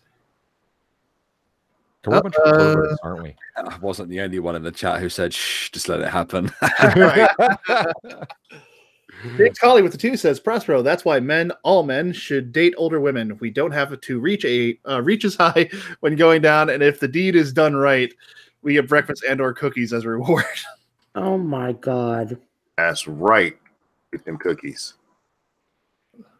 No. I mean, no. No. Is that What the you got same against one, huh? cookies? No. And a song. I want to hold up your boobies for you. Good God. 1940s crooner booby song. Boobies. I Make like me happy. Boobies in the sunshine make me happy. Oh, Those wow. spider mittens got me fitting. Oh, good God. Her in comic book cosplay. Hello. Oh, good God. Just don't let her dress up like Booba Fett or Dax will blow its hey. stack. As long as she's doing it outside of a convention, I've got no fucking problem with Oh my God. You are so situational in it. your. It's very situational because it makes difference where the context is. Bullshit. All right, we're not doing this again. Did you arrest at 14? Like, don't touch my shit, man. Don't touch my shit. You don't invade my space with your boobs just to distract and make money off my Yep. love of a Yeah, Yeah, you you do. arrested at No. 14. You can do Why this not? shit on the internet all day. You're not Oh. doing it in my fucking convention. No, I don't understand that. Like, It's not your fucking convention. you weren't, well, okay, whatever. Within my genre, like you know, it's really not your convention, but why don't you mind, like, you're a gamer. Why don't Sure. you mind titty streamers then? I They're do like invading your I space, don't like right? that either. Oh, you don't like that either. He Well, doesn't you like said, titty streamers. okay. Oh, God, Dax Well, you is just said, gay. don't invade my space. You want to do it online all day long. I thought you meant titty streamers too. fussy notions. Good call. I'm just saying. God almighty. Do And it. a song gifts. Anasong Gifts is perfect. Hashtag worth it. Has she ever done porn before? I think she's done girl, but I can find out because there's a wonderful site called Boobpedia. I love the name. Yeah. Boobpedia. You don't know. Boopedia. Neither of you have been to Boopedia before. Never been to Boopedia. You better not have been asking me that question, Polly. No, I meant to the two Okay. guys who are literally singing about boobs. Oh, Don't she's know. not, We all know I'm an ass man. If there was an ass PD, I'd be there. she's not on there, but a person I actually do know and have talked to back in the day because she was in early YouTube named Superman is on there. Oh, she was in the House of Taboo series, man. Are you kidding me? Yeah, she's done fucking hardcore. House of Taboo's rough. No, I mean, Like I've heard. gagging rough or Wow. Oh, God Almighty. I don't know. I did. Bear, you tell me. I've never seen it. Actually, it's labeled here as a TV series, so that's clearly not the House of Taboo I'm thinking of. The Song of Obedience. It was the name of the episode. I should know better than to laugh, but honest to God. You need to laugh. It helps settle the pain. Oh, I know. It's just. Ooh, she was born in Moscow in 1987, according to IMDb. Oh, God. P Dog knows that she has an lawyer dog. I'm I like disappointed. boobs. I like boobs. Yes, I do. Enjoy a bit of ass. Bit of ass. a bit of ass. Booty. I Booty enjoy and the a bit of boobs. booty, yeah. I'm slightly amazed this stream went sexist without bad comic reviews, Zombie Teddy says. Monkey's here, so. Wait, what's that mean? Wait. What's that mean? I am not the least bit surprised. I mean, it's around the same time it usually devolves into boob chat. Jack is never sexist. He's humorous. Monkey's straight up, repeal the 19th. It's different. No. Is this situational? I do not believe in repealing the 19th. He wants to amend it. I want to amend the 19th. He wants to repeal the 13th. The hell he does. That's the slavery one, isn't it? Yeah. Yes. Yeah, don't He confuse wants his own Monkey. personal sex midget. Don't lie. Monkey is not named ye today. Is the amend that they can still vote, but their votes don't count? Was that it? Yes. Yes. Okay. Right. Except mine. Yes, you get a half a vote. No, I don't. That was the deal. Fine, you get no vote. Then. No, it was not. I have Jesus, that's even less than 3/5. That's a I hard hit. have immunity from Sinatra. Well, There, Sinatra's I- vote don't count either. I believe. Doesn't. Oh, Irishman, fight the Italian, fight him. Well, we're gonna win because we fight better. Mm-hmm. Speaking of Sinatra, Those I watched guineas Tucker. can't fight. Where the fuck? I watched Tucker Tuesday. Did you just say guineas don't fight worth a fuck? That's what I just said. Okay, good. Yeah, Cosa Nostra, Irish mob, Boston, Cosa Nostra, New York. Yeah, that's why they need a mob. We just do a one-on-one and beat your ass. Make you sad that you were born. Polly, you were saying something before we got into the one-on-one fights here, I don't recall. and he forgot. He said, "Baby shark, baby shark, baby shark." Touch me in my happy place. Oh, I remember. Good. That made you remember? No, I remembered on my own. I just ran through what we were talking about up till that point, and that what jogged my memories. When you said Sinatra, I watched Tucker Tuesday on Sinatra's channel tonight, right? Oh yeah. Mhm. Because I'm a fan of Tucker Tuesday. Yeah, I am too. Can't cut the tuck. With the exception of the far too numerous ear rips, especially tonight. My God. His fans love that atomic explosion one because it's ultra Oh, loud. God. and- Yeah. 4, 3, Oh, 2, 1. man. Yeah. I hate Ooh. that. Yeah, that's ruthless. And it's like I don't blame Sinatra himself for it because it's like, hey, people are hitting up the super chats or the stream meets or stream labs. Fuck. And so I get it. You know what I mean? But you know what I don't get? He's got the same problem Razorfist has. Those guys need those elastic suspended microphones, both him and Razorfist, because when they're talking, that's all I hear. Like, because I've got a pretty good subwoofer attached to my computer, and it's like whatever your desk is attached to, Sinatra and Razorfist, you're rumbling it like a motherfucker. You keep hitting your desk, touching your desk, rocking up against your desk, whatever it is you're doing, and all that sound is being transferred through your mic. It make I also have my mic attached to my desk. I'm Well, it's not- Razorfist. God, fucking speed. Oh, I love that. I do too. His in credits sometimes are better than his actual videos. I mean, and I love Razor Fist, but his in credits can sometimes just be like, Yeah. He takes the time to write the stuff in, such and such, presented to you by, and it's always just. And when Terengel, his stream partner, doesn't help out, he always burns them in some way in the credits. It's well done. It's extremely well done. By the way, did anybody see the Britishers? I know you did, Bear. The Britishers video from today, the Brexit apocalypse. No, but I shall have to watch it. Oh God! Sorry to interrupt you, Prospero, but I have to say this before it leaves my mind. You know, Polly sat there complaining about microphones. I bet his microphone has a little smoking jacket attached to it. It does. And it's purple. He's got the Hefner mic. But only the head. Please carry on. I like that, Prospero. I got that. You saw the Britishers video today, didn't you, Bear? I did not, actually. Oh my good God, go watch it. Tailed is in it. Daughter of Albion, Sarah, academic agent, Rubba, and Not So Obvious. It is the Brexit apocalypse, the fallout from Brexit.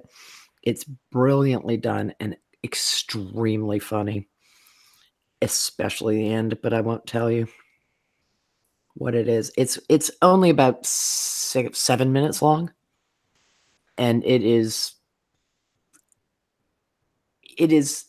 taking the piss out of all the Chicken Little stuff that has come out about a no deal Brexit. Okay, fair enough. And you will enjoy it. It is extremely well done. I don't know what it is, but I'm really hostile towards Bunny whenever I've been on a stream with her. Oh, yes, and Shinobi Yaka is also in it. Real quick, Tyra donated. Thank you. You went hostile to Bunny Girl? Shh, 1 second. Donated a $5. He says, it's my birthday today, and I want to say I'm glad y'all were born for me to listen to you guys. Aw, well, thank you. Happy birthday to you. Happy birthday. Happy birthday. Happy birthday to you. Happy birthday. Happy birthday. Dear Tyra. Whatever the hell your Shabbat, name is. shabbat. Happy birthday to you. Shabbat, shabbat. Happy birthday. I hope you had a good one, or have a good one. Glad to have you around. Glad you were born too. I'm glad your daddy doesn't know what birth control is. I'm glad your dad fucked your mom. I have your dad fucked your mom. In her vagina. Oh God, that's so beautiful. Thank you. She was cream pie and she loved it. Oh my God. What? A baby onesie that said I should have been up on my mum's tits. And God. now you're here watching this stream. There you go. Boy, are your parents proud. Was he born anally or vaginally, though? Inquiring minds need. Are you a poo baby? Are you Bono? Yeah. Oh my God. Now poo baby's back in my head. Uh-oh. What's your fault? No. Whoever asked if you were born anally put into my head. It's my fault. Oh, It's your fucking fault. Christians, I love the Hodge twins. Hot twins are awesome. Those sweet walls. Oh God Almighty! I like it when they stop in the middle of the video and pretend to start fucking. The fuck? No, not each other. I was gonna say they don't know. You have to watch it to get it. They're fucking hilarious. They're great. I'm so glad that they show up on Crowder a lot. It's because they're Who are fucking. these They people? do stand up as well, don't they? The Hodge twins. Let me go find something from them for you. I like the way they talk as well. I like their accents.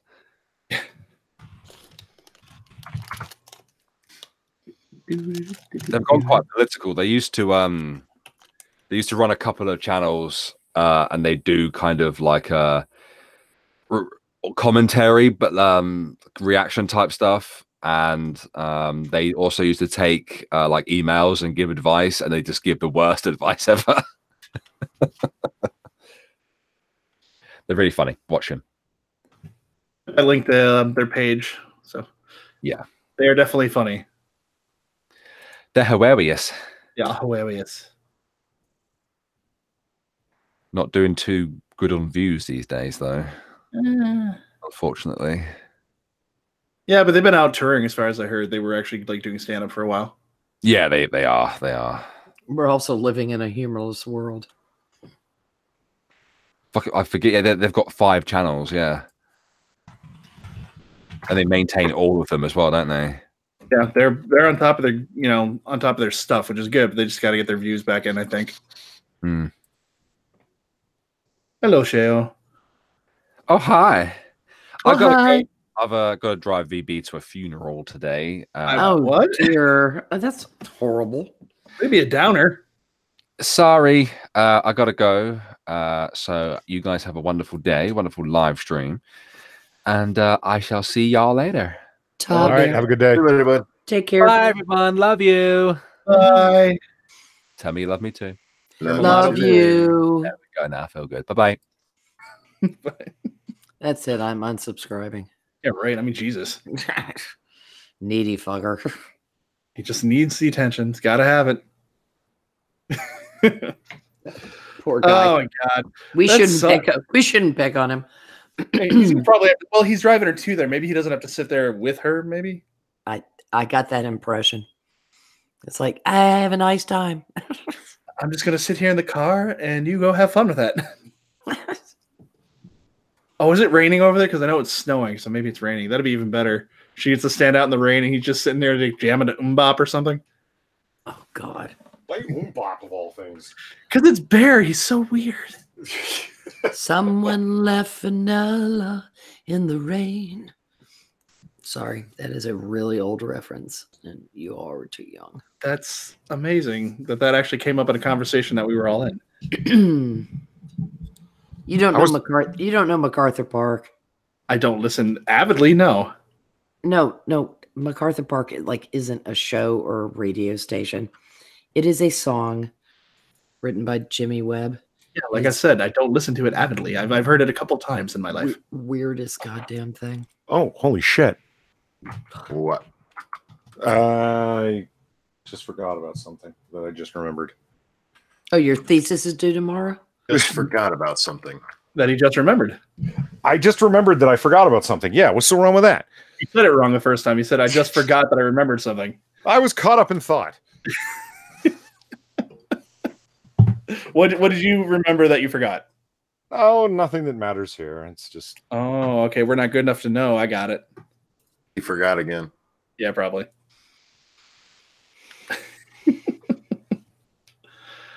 Oh my God. Today has been an interesting day. It was slow. There was a snowstorm. And then I come home and I get to read about racist shit. It was great. Just move here. You can read about it every day. Yeah, but then I'd have to live it. Oh, no, I don't. I just look at it and go, and turn off my phone. I mean, were there any protests against, your governor and all that good junk? No. The Democrat machine in the state has been so chuffed since they managed to take the majority. It's the federal workers in Northern Virginia. Also, it is an immigrant-intensive area, and they pretty much control the state now. Ugh. And we've had a lot of southern migration, even into rural counties. People who want to settle around Charlottesville, where UVA is, they will move into the rural counties outside of Charlottesville. And it used to be a tiny little blueberry in a sea of red, but the blue is getting bigger. That's disappointing because I used to like Virginia. Yeah, well, Christ, it's my patrilineage. Both my parents are Virginians. I moved here for a reason. And the idea that before I die, I might have to leave. I mean, that abortion bill, even though it didn't get out of committee, if it had been a Democrat majority in the House of Delegates, and that's what that whole drawing the lot out of the fishbowl Yeah. made the difference, because it wasn't for the speaker. It was just for that last seat in a congressional district. I'm not convinced that shit wouldn't have passed, because the population density and the multiple districts are in the north or around Virginia Beach. They're, and Richmond is Democrat. I got gerrymandered out of Dave Bratt's district straight into a solid Democrat district. Yeah, that sucks. Yeah, Well, but you're white. That's the thing. I'm terribly sorry. I'm so sorry. You can't be gerrymandered. You're white. I don't understand. Yeah, Yeah, honky. Yeah, that's the joke about gerrymandering. Whoever has the upper hand, both sides do it, which is why it fucking sucks. Draw your districts, let them sit. Did you hear the theory that they're going to take Cortez out by gerrymandering? Democrats are going to do it? Yeah. In New York? Yeah. No way. Going to get rid of her seat. I would be impressed. Do they have the balls? That's the question. Well, it beats primarying her. True. Well, the problem is enough of a damage thing, and they need to do damage control. Then yeah, just make that bitch go away. Yeah, but her opponent didn't mount any challenge to her. He disregarded her, which is why she ended up winning. Sure. All he has to do is come back the next time, and the sinecure is complete again. Sinecure is complete. The incumbent has such an advantage, but then again, you got to do micropolitics to get it, like a micropolitical analysis. I mean, what's going on in fucking Michigan isn't the same thing as what's going on in New York State, and that's why you should never listen to assholes on CNN talking about what people in California think of AOC. Like, what the fuck? But the incumbent does have a great advantage. But I would love to see her get throttled after only 2 years. She's not going to have an advantage, because if he had stood against her and said, "Are you out of your fucking mind? What's 2 and 2 real quick?" He could have destroyed her. It's just that he ignored it. And the whole Bernie thing was still rolling about establishment Democrats ignoring the plight of the working class. And she played right into that theme. I'm a Port Chicana bartender. My daddy was an architect, but because he died intestate because he was a fucking idiot. My mother and I had to struggle to live in Westbury, Long Island. You're doing a Mexican accent. She's Puerto Rican. I don't give a flying fuck. That's a white girl. Yeah, she is. She got Becky. Her actual accent is Becky. She's like, okay, so my dad died intestate. What does that mean? I mean, there's nothing J-Lo about her. Come on, she's Alex from the block. What are you talking about? She's not from the Bronx either. Sandy from the Bronx. She grew up in Westbury. Paul, Dub, are you familiar with Westbury? No, I know. I'm cracking jokes here. Come on. Okay, I just wanted to make sure you knew that Westbury is not Levittown. Yeah, I'm just saying. Have you guys heard the rumors that Pelosi set her up with her Green New Deal? I could see it. I hadn't heard that, but I was thinking it today. Yeah, that's the rumor that's floating around, and a lot of people find it strangely believable. It's very believable. Oh, given Pelosi's record? Yeah, that it was a deliberate, very early draft, and go ahead and publish it, and then the information that the other candidates were given, like, they all immediately backed the new Green Deal plan, right? It's Kamala Harris did, all of them did. And it's because the information that they were given was through DNC channels, and it didn't detail the horrible lack of detail within the new. It just said it was general. It wasn't anything that, but the press came out and kind of massaged the hell out of it. What are all the things they called it? Brave and adventurous, wide spanning, future oriented. And I'm like, it's vague and confusing. What are you talking about? It's completely unworkable in its lack of detail. And it's like, yes, but its lack of detail is its strength. I remember reading that article. The lack of detail is its strength. It's like, you guys would defend fucking anything. This is nuts. I mean, FDR was more detailed in his disastrous shit. Yeah. Than she was. And of course, they're all in denial that the Depression was lengthened thanks to the New Deal. So, but Pelosi is cynical. I mean, she is a cynical, hardline, old school, screw you. You're causing me a problem. I'm going to set you up and let you fall.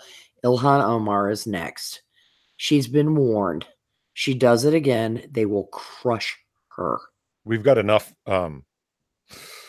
anti-Semitic signs hanging around our necks as the DNC. Stop.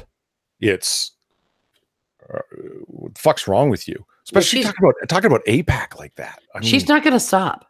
That's the thing. That's the glory of another fuckwit of AOC's level. Because Ilhan Omar is just AOC in a hijab. That's all she is. There's a good example. I married my brother, and isn't that cool?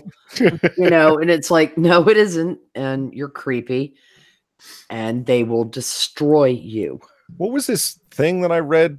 It's going to be problematic for Omar when they look into her divorce, her previous marriage's divorce end. I didn't read it, but I just saw that headline. I was like, what? Why? Well, because it was to her brother. Yeah.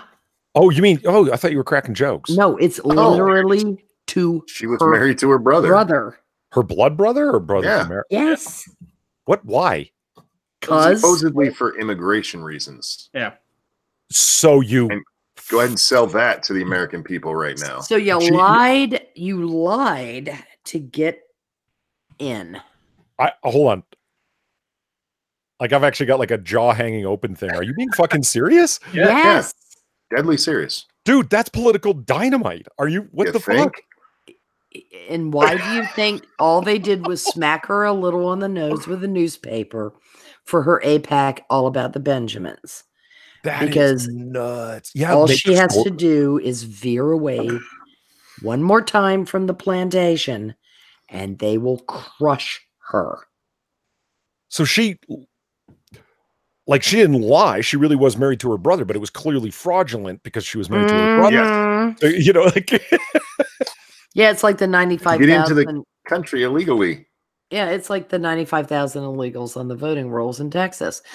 Oh, maybe that explains why Roberto Francisco O'Rourke narrowed the gap with Cruz.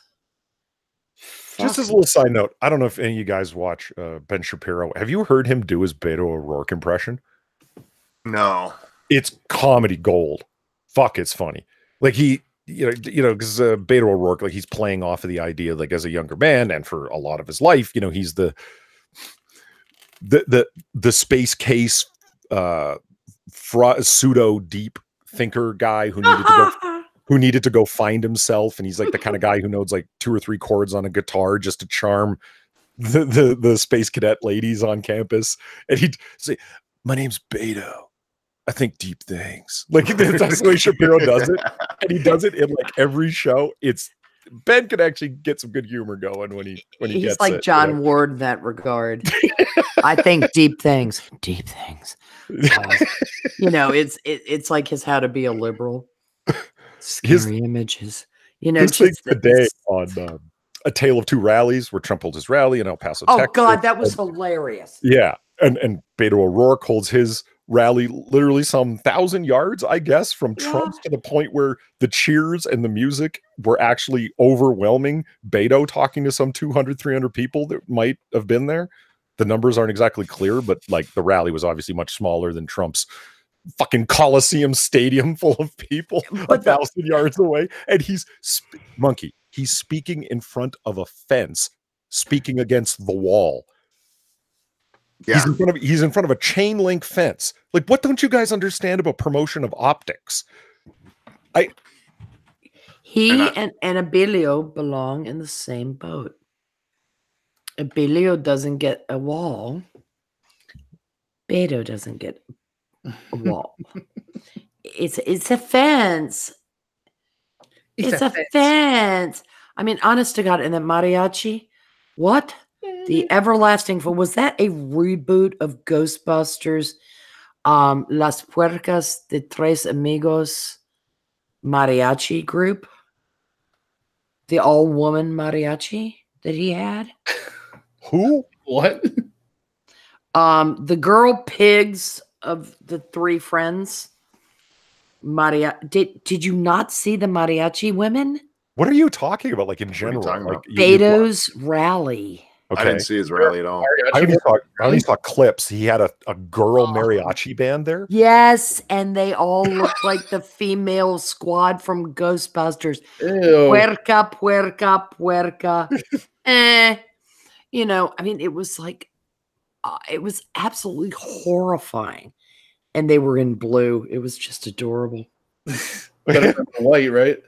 It was like blue span group. I mean, it was, oh God.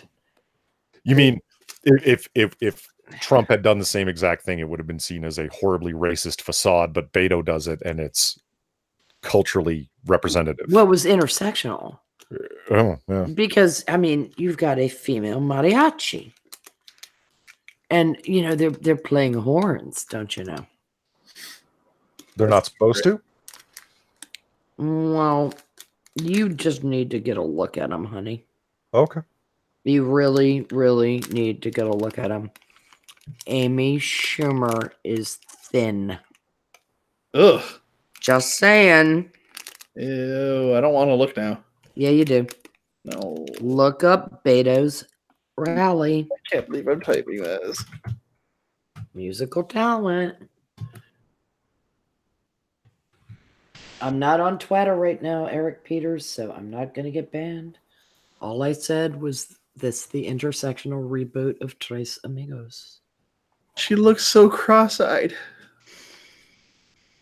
You ought to hear him. I don't want It's good. It's a learning experience. They look like Violet Beauregard. Honey, they look like a semi-wreck all over I-10.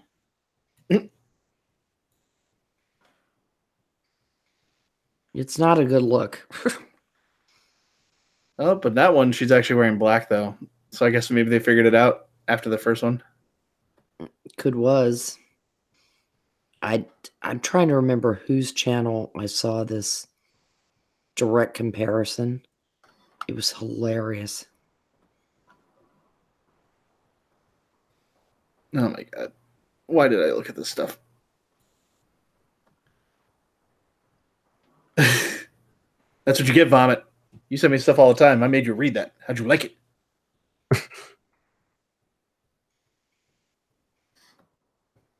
I will be back in just a second. Okay. I'm trying to see if there's something on YouTube because it was just terrifying. Well, you look for that. I'm gonna read some chat to see how disgusted they are. Yes, please do. I mentioned Earth Girls Are Easy, so somebody's gonna watch that apparently. You guys remember that movie? Oh yeah. Yes. What do you think about the Goldblum in that one? About the what now? Jeff Goldblum. Oh, I don't even remember him being in it. He was the lead alien. Dude, you know how long it's been since I've seen that movie? This is why we can't talk about movies that you haven't watched 5 minutes ago. It's not just that; it's a long time ago. It was great. There were a ton of good things about that movie at the time. I'm not saying it wasn't a good movie. I just haven't seen it since I was like 15 when it first came out. Well, I mean, it had Gina Davis, Jeff Goldblum. Gina Davis is ugly as fuck, man. She's a good archer, though. She looks like the kid from Mask. Wow. Not quite that bad. Come on. Well, he had freckles. She didn't. Asshole. Damon Wayans was in that movie too. He was one of the other aliens. He was Zebo. Michael McKean was in there. Oh, who else was in there? Rick Hurst was in there. I'm trying to remember some of the other actors in there. Man, I gotta watch that movie again. God damn it. I cannot find that comparison. Well, I just looked up at the IMDb. Apparently, Wayne Brady was in it as an extra. He had to have been really young then.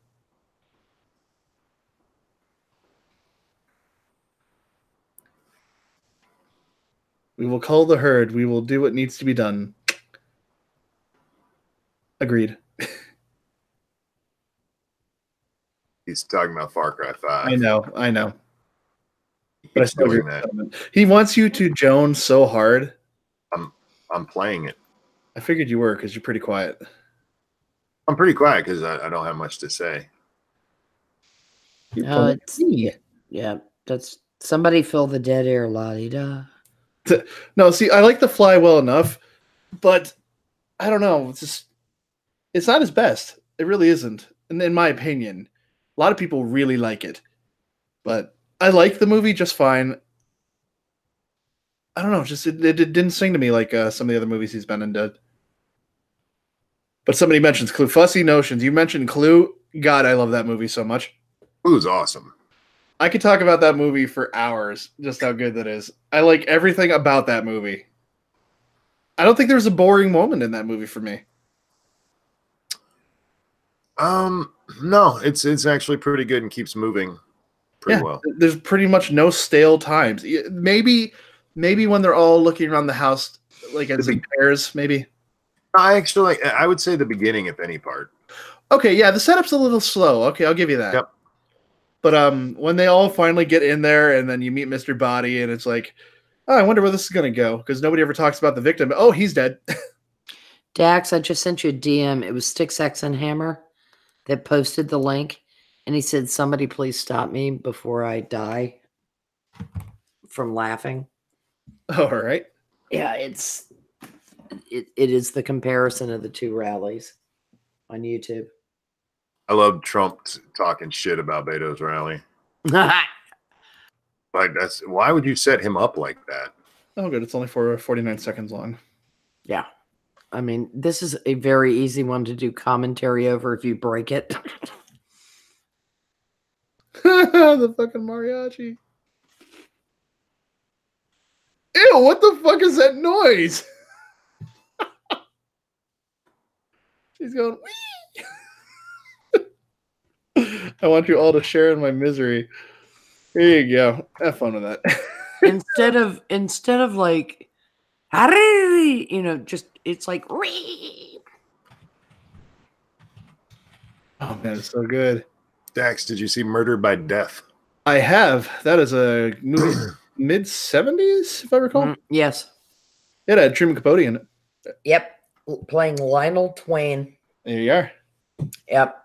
I like Peter Falk though. He was in there too. And Alec Guinness. I can't believe I didn't mention that first. Fucking Obi-Wan Kenobi. David Niven. David Niven, right? Oh my god, I got Maggie Smith. James Coco's in it. Oh my god, I'm trying to remember. It was an old British actress that played Miss Marbles. Elsa Lanchester. Elsa Lancaster, yep. Yeah, well, I always say Lanchester. I'm fucking retarded, but yeah. Yeah, she was in there. Peter Sellers was in there. Yes. Oh, fucking McGonagall. What the fuck's her name again? Maggie Smith. She was in there. Maggie Smith was married to David Niven. They were playing Dick and Dora Charles instead of Nick and Nora Charles. Where's my Dickie? It was followed up by a sequel that was a take on Casablanca, which wasn't quite. It was called The Cheap Detective, and it was not quite as funny, except for the scene, if you've all seen Casablanca, Yeah. I hope. Yes. You know, when the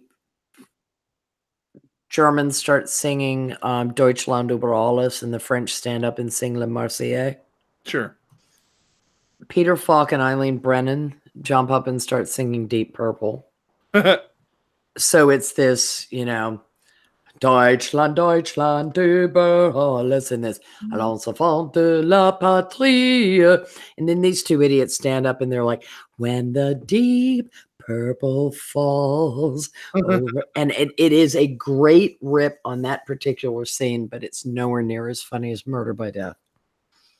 Because Murder by Death sent up, I mean, Agatha Christie, The Thin Man, Charlie Chan, all the so-called oldies, and the Maltese Falcon, Sam Spade. He played Sam Diamond. That was Peter Falk's character. Have I noticed the part in Clue where the dude falls on a lit cigarette and Scarlet drops the smoke and Mr. Green falls on it after he catches a dead maid? I don't think I actually did notice that. Good call. They have the DVD around here somewhere. I'll probably watch it at some point during the vacation. Oh, I fucking love that movie though. I love all those fun movies. And no, there isn't really that kind of fun movie anymore where it's just here's the subject and let's play it like it's a low budget and have fun with it. Yeah, Peter knows it because he's right. Tutu Twain's house.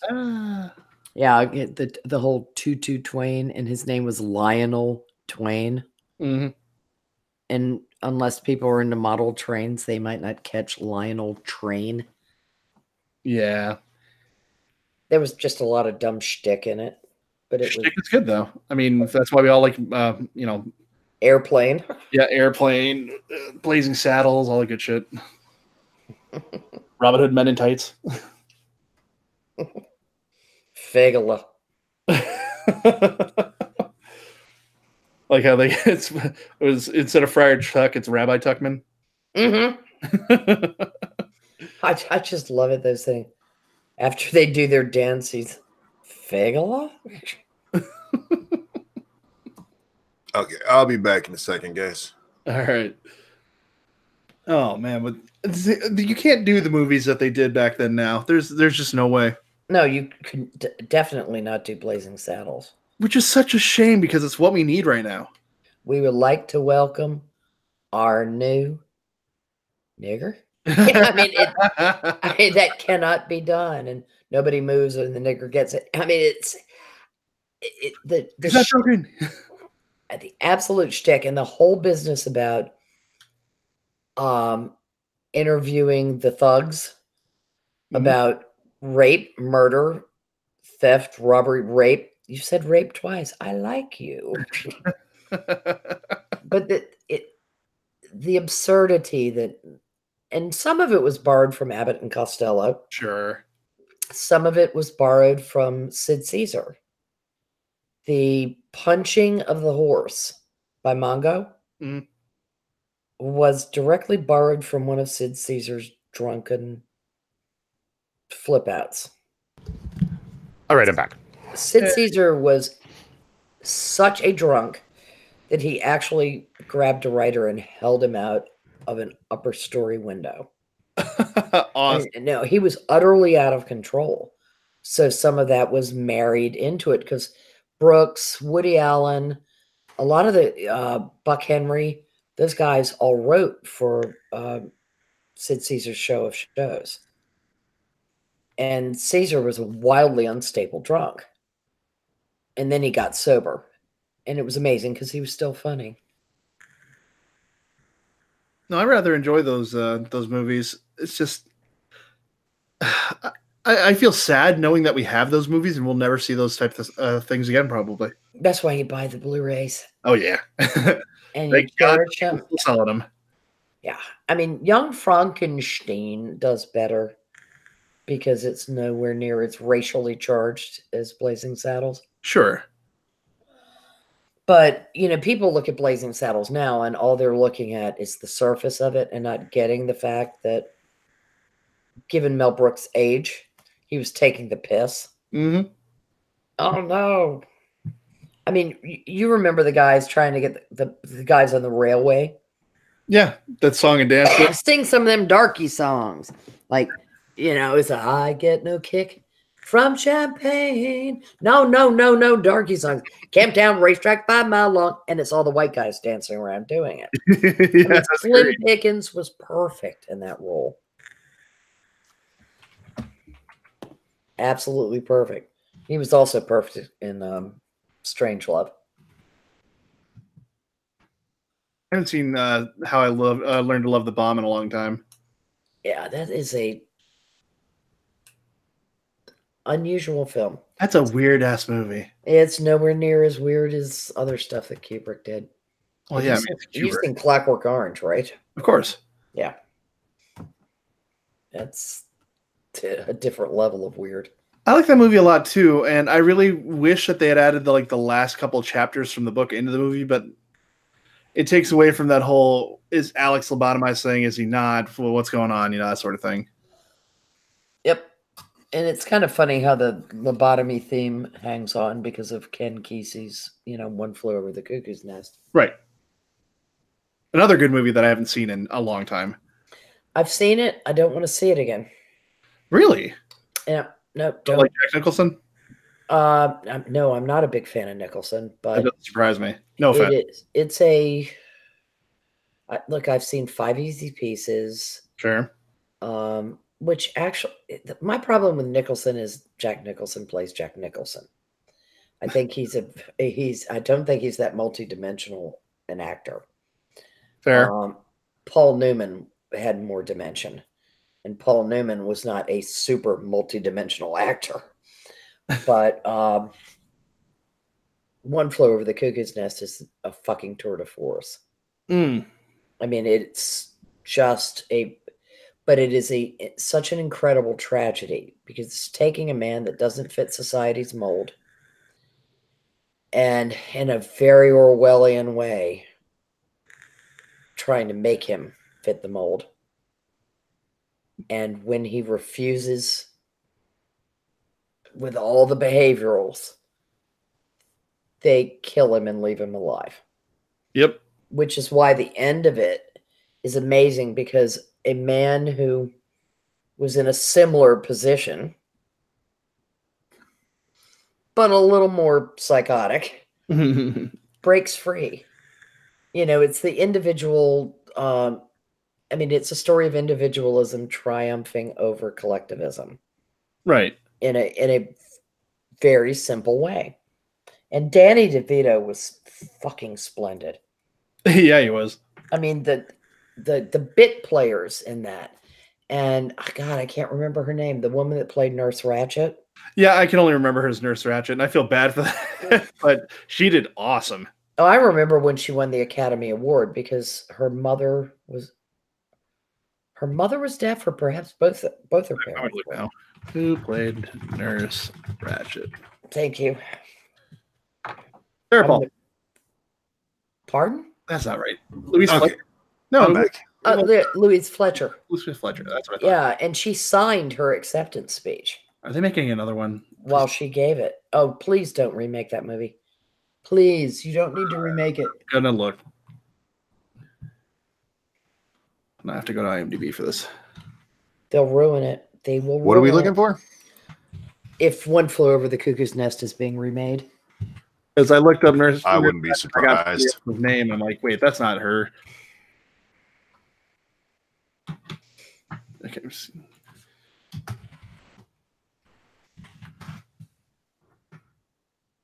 Well, I don't see anything, so maybe they just had a weird connection, so that's fine. Okay, thank God, because it's like if anybody tries to make Casablanca and you hear about a studio being burned down, don't give them my name. I'm so glad that Brad Dourif was in One Flew Over His Cuckoo's Nest, though, because he does Psychotic so good. Yes. Do you know who was thinking about remaking Casablanca? Jennifer Lopez and Ben Affleck when they were together. Oh my God. She was going to play Elsa and he was going to play Rick. Oh my God. That would have been an abomination. Oh my God. A little bit. A little bit? I don't want to Yeah. The reaction was like, go fuck yourself.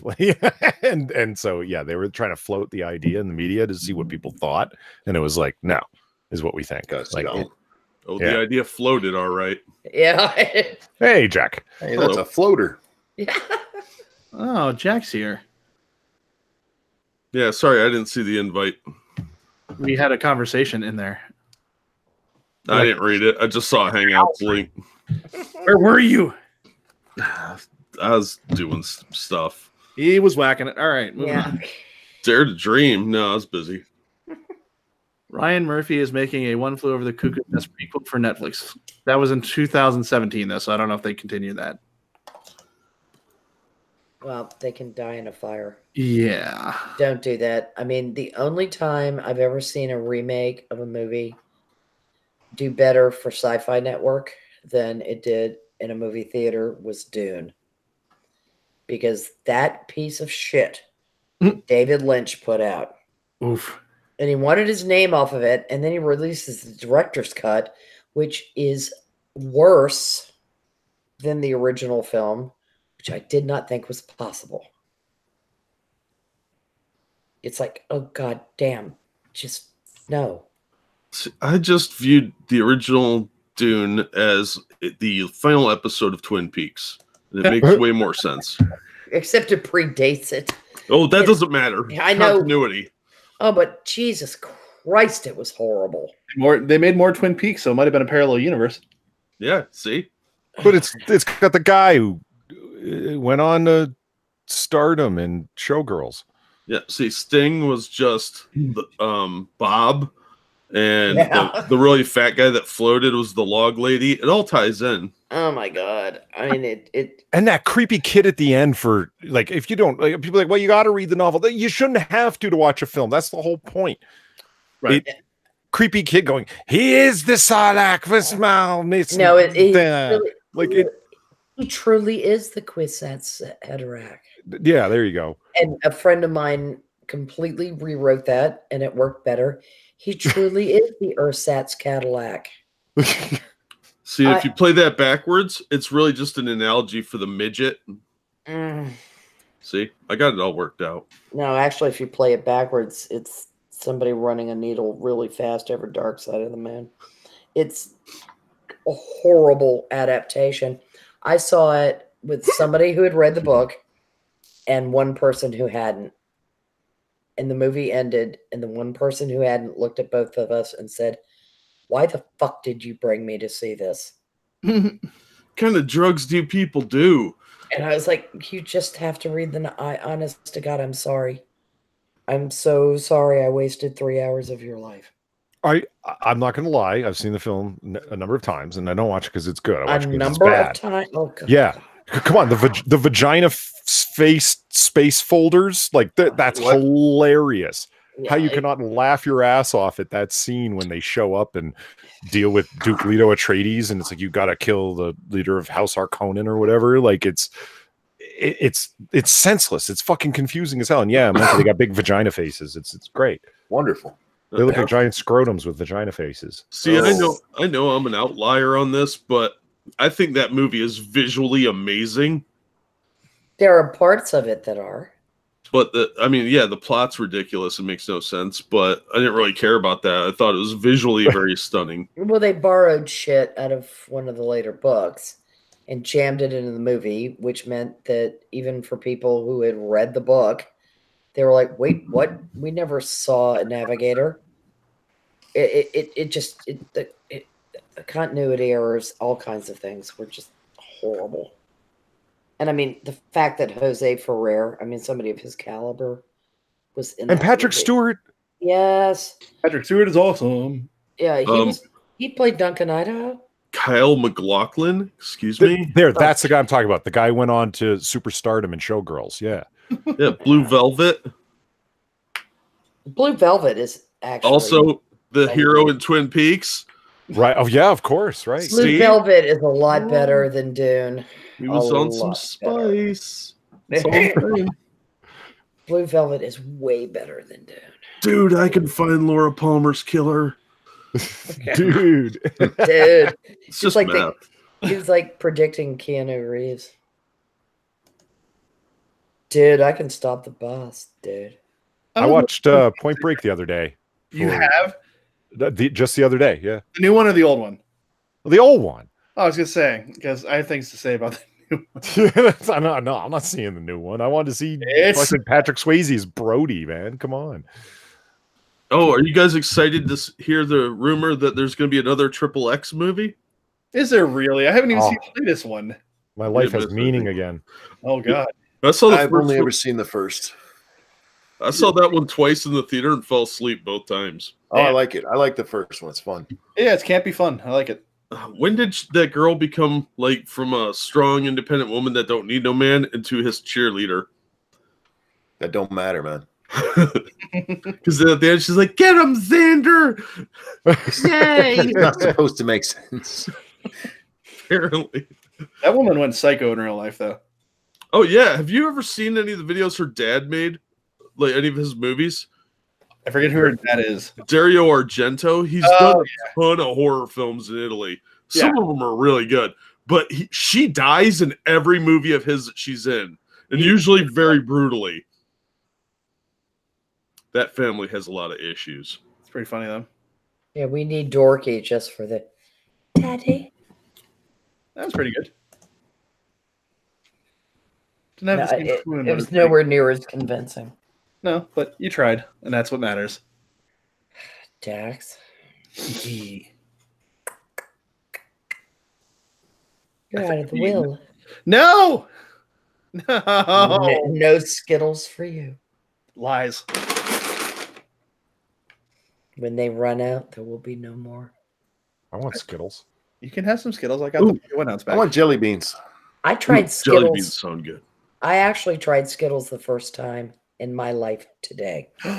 What? And How have you How's that gone this possible? long? Well, because I donate shit. They're Candy. not shit. Well, they're delicious. Once you get past some of the flavors, there's a little chew where you're like, wait, what? And then it comes into like Jelly Belly Well- territory of yum. I'm sorry that they didn't have those in your poor, like, badly designed American town in Siberia that you were raised in, but it's a staple here Oh, in our God. America. Dear lad, I used to go buy I'm- penny candy in the 1960s. oh my They're god, good. I Just mean, they're bring a up little candy. sticky. Like they yank out Pelosi's dentures for sure, but they're not that bad. Jolly Ranchers are much better for pulling out like a crown. Yeah. No, now and laters, I think, take the cake on that one. Yep. yeah, they're I pretty pulled a fucking crown out of my mouth with a Jolly Rancher. So I affixed the crown to the Jolly Rancher, shoved it back in my mouth, reaffixed the crown, went, fuck, I got it backwards, pulled it out again, flipped it around, and put it back in.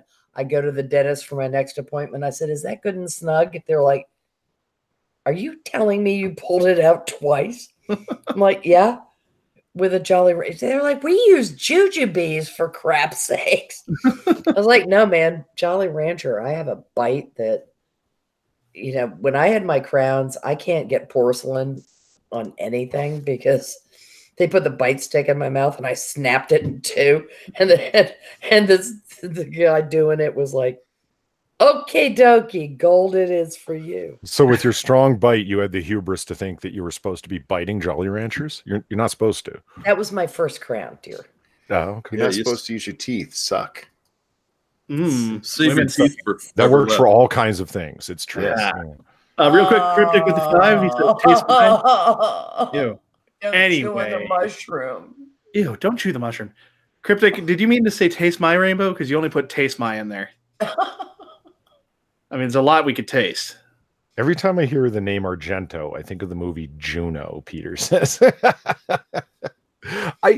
What was she mad about the other day? That cute lesbian, what's her name? Oh, she's not that cute anymore. Ellen Which Page. cute lesbian? Ellen Page. Yeah. Oh God, yeah, she was Church stuff.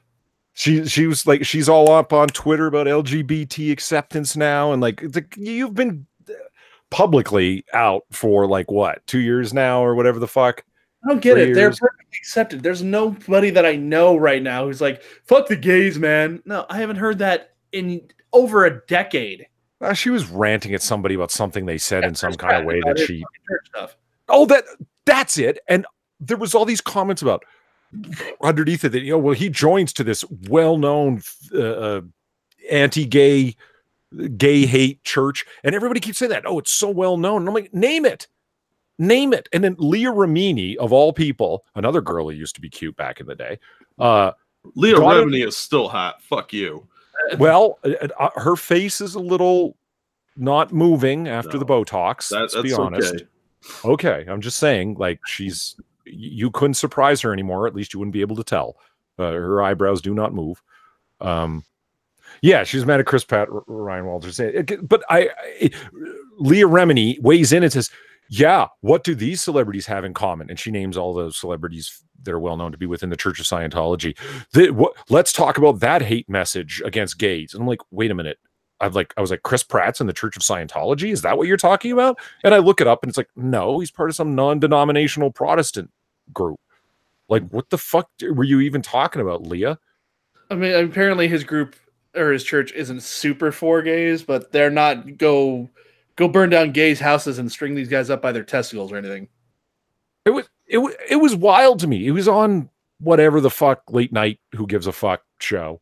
And he's talking about how he just got done with a fast. And what kind of fast? Oh, it was a religious one, the church that I go to. Oh, okay. Blah, blah, blah. And then cute Les steps in and is like, why don't you tell him about how you hate gays? Why wasn't that part of the conversation? It's like, what? Well, I usually only talk about that with my close family. Ha! Joke's on you, lady. I hate everybody. There you go. Like, what's wrong with having strong ties to a church that isn't actually harming anybody? I mean, it's not like he's Muslim or anything. Hey, that's Islamophobic. Have you ever noticed that there's a bunch? Is it this way, or am I just seeing something that's not going on? I mean, I'm not part of a congregation. I don't go to church. But it seems to me that there's a whole bunch of progressive liberals that seem very angry at Christianity, and a whole bunch of religious people, namely like Muslims and such, right behind them going, yeah. Oh, yeah. Do you know what I mean? It's like strange bedfellows. Like it's. Yeah, if you think Ilham Omar hates Jews, ask her about the homosexuals. Yeah. Good call. Good call. All the world seems in bloom on a spring afternoon when we're throwing a faggot from the roof. Thank you, side 10. There you go.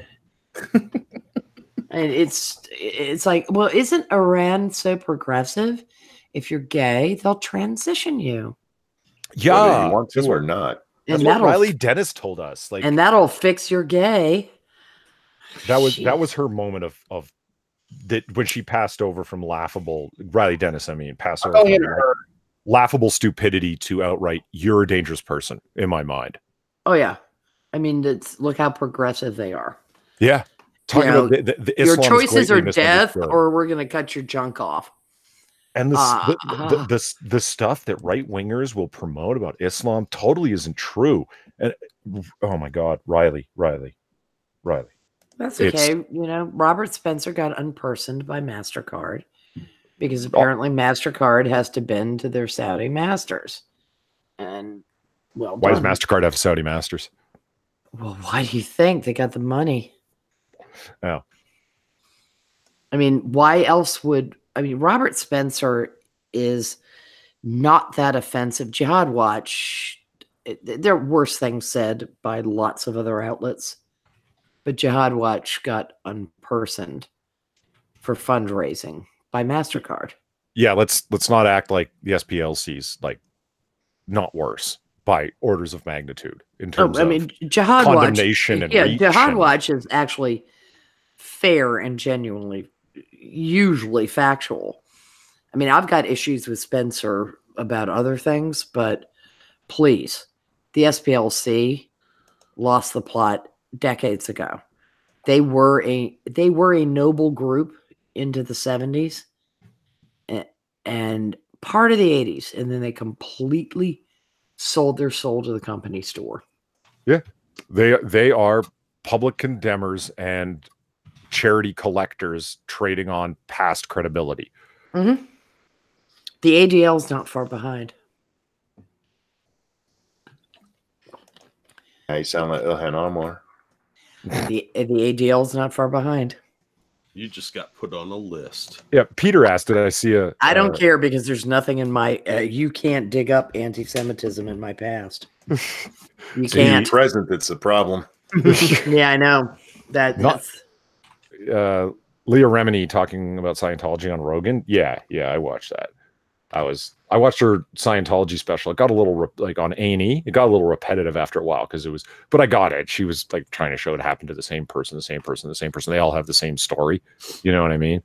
But yeah, her on Rogan was funny.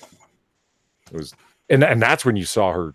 Sorry, Jack, but her Botox to the furthest degree. Don't get me wrong. I had a huge crush on her back in the day, but like she really shouldn't have done the Botox thing, man.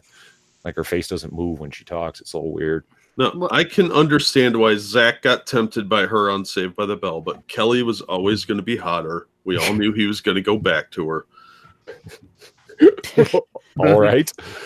Well, the worst damage done to Scientology was by Miscavige's son himself, leaving. And, that kind of, the son of somebody saying, cult. And then other people piling out saying, I love that. Peter's like, her mom was an OT8. I love their classification level system. Like, people throw around that word cult, and it's like, cults are pretty clearly defined by social psychologists. Most churches don't fit them, but Scientology does. Like, yeah. Well, there's an old story about a science fiction convention where like Asimov and Bradbury and this hack L. Ron Hubbard are there, and they were talking about how you would create a religion. And he's just nodding along. He used all kinds of lovely little traditional science fiction tropes to come up with his own little happy money-making scheme. Problem is, L. Ron Hubbard died. L. Ron Hubbard was close to harmless by compared to the people that have followed him. Yeah. And that's the scary part. He was followed by the true believers. It's like Lenin and Stalin. Lenin was a theorist. Stalin was a murderer. Did you know that they bought, like, the Scientology bought the internet game thing called Neopets? They own Neopets now? As far as I know. That's what the woman says anyway. That explains a little bit. Yeah. Like why I have to hold on to these things and measure something called my thetans. It explains why I want to yeet Tom Cruise into the atmosphere without a helmet. And I'm going to grind my own personal axe here, but that's another reason why Armored Shill is a total hack. He spends his time going after the 80-person congregation out in the middle of the fucking country that believes in creationism and doesn't go after things as obvious as the fucking E-meter. Mm-hmm. Man, that is just the bitterness of a clone right there.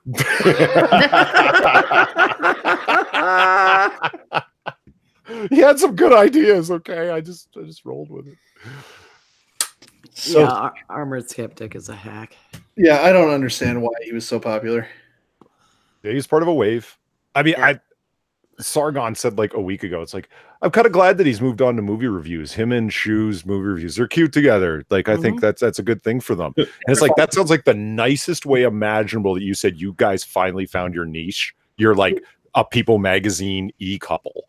Like, that, you know what I mean? They do movie reviews now? Yeah. That's Yeah, they're I've been doing them for a while, actually. Yeah, they're weed TV. Now Sargon sucks on his atheism too. I mean, I heard him talking to this was like 4 years ago now to Crowder, and he was just utterly full of shit. I saw his debate with Crowder. It was just disorganized. Well, there was a Jesus Barabbas, and there was a I know, and you're ignoring Roman. Like what? The Romans, especially in the hinterlands, had to keep meticulous records about what they were doing because they were managing well away from Rome. So don't blow that shit up my ass. There was some guy who claimed to be the Son of God, who was done in. Some Essene monk or whatever he was. The Romans chronicled this. It's not a toss-up as to whether it was Barabbas or the guy that got crucified. But there goes Sargon wandering into his thought experiment because he doesn't know enough. But that's what annoyed me about that, is that Crowder was like, he wouldn't make a conclusion based upon it. He goes, I just think it's interesting, don't you? And it's like, oh, don't be a pussy. Like, you know, make a call. It's like Jesus wasn't really blah, blah, blah. He was only one of a bunch of people to claim to be the Messiah. And it's like, yeah, and that's all that's discussable as a matter of history, not even miraculousness. It's just, anyway, yeah. But I noticed that Sargon has just totally moved on from it. He doesn't want to debate atheism anymore because he's like, and Christians particularly, and I'm not even trying to speak in his defense. It's like, finally, you clue into this, that there's Christians don't represent a danger to your way of life, whereas there's certain other religious groups that do. And so you tend to focus on, and he calls it, right? Sorry. Like Something in my throat. Well, Susan of Akkad was a little bit too much like Penn Teller. Penn Jillette, sorry. Penn Teller. I love it. I'm not gonna, don't tar both of them. He didn't know enough about the subject to be debating it. Yeah, but Penn Teller, interesting. Penn Teller. I made you do it, Penn Jillette.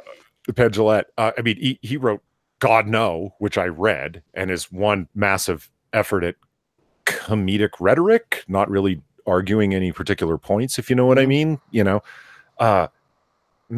he spends way too much time talking about freedom of religion also means freedom from religion. And it's like, yeah, but you don't have a freedom from aesthetic displeasure. You're arguing about not seeing in God we trust on money, though it spends the same for you as it does for a religious fanatic. So what's your point? And of and from are not the same preposition. I'm sorry. Well, you know, this is what you know, and he even starts talking about the founding fathers and God No. And it's just it, but he's backed off of that, of his atheism position. Even him now. It was the new atheism was a big push. There are certain people that were at the front of it. It was a trend, and it. How long can you get together in conferences and talk about? You don't believe either, so do I not. Like it. Yeah, it's like yay. Soon it just turns into a big gay orgy. Yeah, well, pretty much. I mean, if it's GAE orgy, because it was a whole lot of circle jerking on. Oh, aren't we enlightened? We don't believe in none of this stuff. No, it's a GAY orgy. Bunch of dick sucking. Yeah. And I'm not a believer, y'all, but they're a bunch of dick suckers. Well, it's like Richard Dawkins should have stuck to science. Just saying. Well, that's and so should Sam Harris. That's an old joke I like to tell. As a religious an analyst and as a theologian, he makes a great molecular biologist. Yeah, that's well put. Yeah, you're not wrong. Yeah. I always love it when the presuppositionalist yells, "You're a presuppositionalist," and it's like, unintentional irony alert. No, the atheist movement was a bellwether. It was a sign of what was to come with intersectional feminism. Oh yeah, these little fuckers got offended by everything. Like, dog is God spelled backwards. We got to kill them all. Yeah. Like, no, you fucking weirdos. You think so? Are you implying a direct connection, or just like social media as a means of complaining? No, I mean, as in, they're the ones who started the entire idea of being offended by everything and it actually being taken seriously. Oh yeah, because they were offended by a crash on the public courthouse lawn. Because the baby Jesus doll might shoot Jesus rays into their brain and fuck with them. I mean, that's what they sounded like. And it was like... That's what I'm saying. It's like the people that argue about stuff like that, it's like you're arguing of a freedom from aesthetic displeasure. It displeases you have to see a certain thing. And it's like, so tarps over churches and mangers and shit? Avert your eyes. I mean... They were the same people that were scolding all the Christians who were all upset about the Mapplethorpe exhibit. And they were the ones saying, well, you don't have to go look at it. Well, here's a hint. You don't have to look at the crash. You don't have to look at the menorah. You don't have to look at any of it. No, but we want Baphomet on the courthouse lawn. All right, fine. You get it. That's still not good enough. And it's like, oh, stop it. Stop it, you whiny little cunts. You will never get what you want because you have as disprovable a theory of being as the people you're fighting against.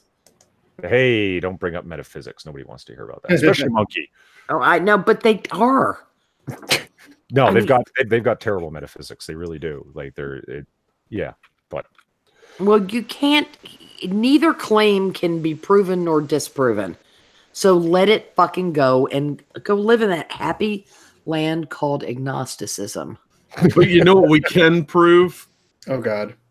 Lizard people. Yeah. Mothman. See? Oh, Mothman. There's all kinds of UFO sightings. There it is. Winged red-eyed thing. Right there. Mm-hmm. Proof! Obviously hired by the Illuminati to scare people away from whatever the Illuminati was up to in Point Pleasant in 1966. After the Point Masons Pleasant. gave over. I forgot about that. The whole Point Pleasant. Probably related to this meteor shower in Massachusetts. Cambridge, which you know what else is in Massachusetts? Arkham. Miskatonic University. It all ties together. Yeah, there you go. You know what? I have never seen a proper meteor shower in my entire life. You Oh, they're haven't? cool. No, and it bugs me. Like I've never gotten out of a city to see a proper meteor shower. Oh God, it's magnificent. Have you ever seen the Northern Lights? Yes, I have. Yeah, that I've seen. It's been. I freaked out as a kid. I had no idea what the fuck was going on. I'm like, oh my God. God's angry or something. It's the lizard people. Just greens and yellows and what the fuck? Yeah, those aren't meteors. Those are just the lizard men ships coming in from outer space. They're actually the gray aliens. Because the lizard men are related to the Deros, which live in the hollow earth. I got lucky and saw the Northern Lights outside of Boston in the late 1960s, which is weird because the light pollution had not gotten that strong yet. And so 3 generations of my family, my grandfather, my father, and I stood out in the driveway and we're like, whoa. Whoa, because they're not usually that visible in that particular area of the country. Right. But they can be pretty far south depending on what the sun's feeling like. Mhm. But there's southern lights, right? Like that's 2 poles. It's called the Aurora Australis. Australis. Okay.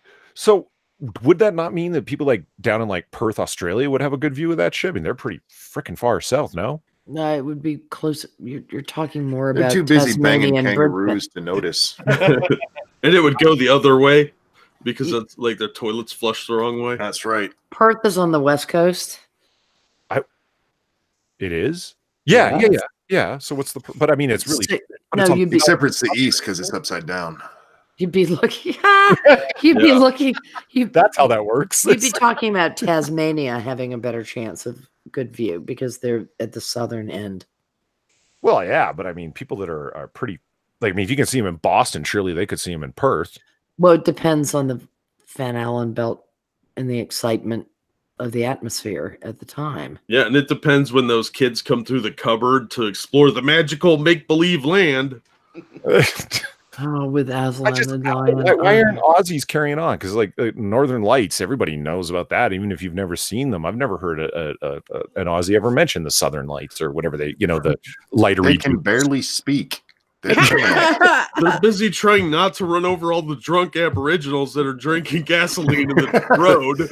Well, Patagonians would be the most likely to the experience gasolinians. it. Yeah, the gasolines. I'm asking legitimate questions, and there's just We're answering. I said the Patagonians. Could you feel like you're not reference your listening. oh, by the way, I'm sorry, Polly, but because you were rude to me the other day, I want you to alone. Not me alone. I know you were not, but I do want to cherish this. I want you to say Antipodes.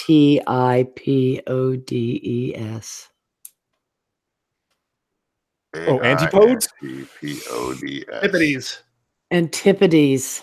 No, antipodes. It's Antipodes. Antipodes. I think Polly's right. No, it's Antipodes. That's why women don't get a vote. It's Antipodes. It's Antipodes. Just making up crappy forgotten heroes from Ask Terry Greeks. Diamantis. He lives in the Antipodes. He will tell you. And Peter is here. He could Antipodes. confirm I that. thought there's a place called the Antipodes. I thought you were referring to like Antipods. Australia was the Antipodes. No, Antipodes was Theseus's crappy little cousin. That's who what I'm saying. Tagged along, Oh, desperately God wanted to be an almighty.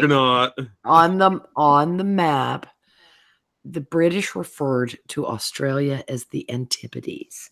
It was antipodal to them. I honestly, I'm sitting there thinking like, I've read all the Socratic dialogues. There was no Antipodes. What are you talking about? Like it, but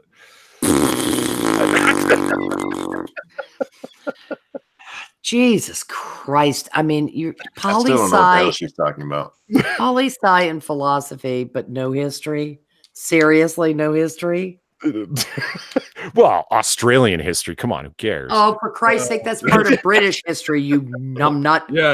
It's right British up there history. with, Who cares? it's right up there with the Wizard of Oz history. British history starts in 1775. They were transport. Never mind. Guide to fictional places. Hold on, let me look up Lemuria and Moo while I'm at it. Well, I really hope you enjoy in your purple velvet smoking jacket rowing your boat up the river Styx. What? Why would I do that? Polly. Why are you going to the River Styx? I mean, there's no name there. It's just a place, dude. History, legend, I don't care. I have it in my will that I'm to be buried with a 50-cent piece under my tongue, so I'll be prepared for the ferryman. Thank you. There you go. I actually got married with a shilling in my shoe, so that's like not too strange, is it? When I go, I'm gonna have Is that like a shekel? Yes. Yeah, it's the Cockney version of the shekel. No, British imperial history. I'm pretty weak on, actually. Pretty fucking weak. They were called the Antipodes.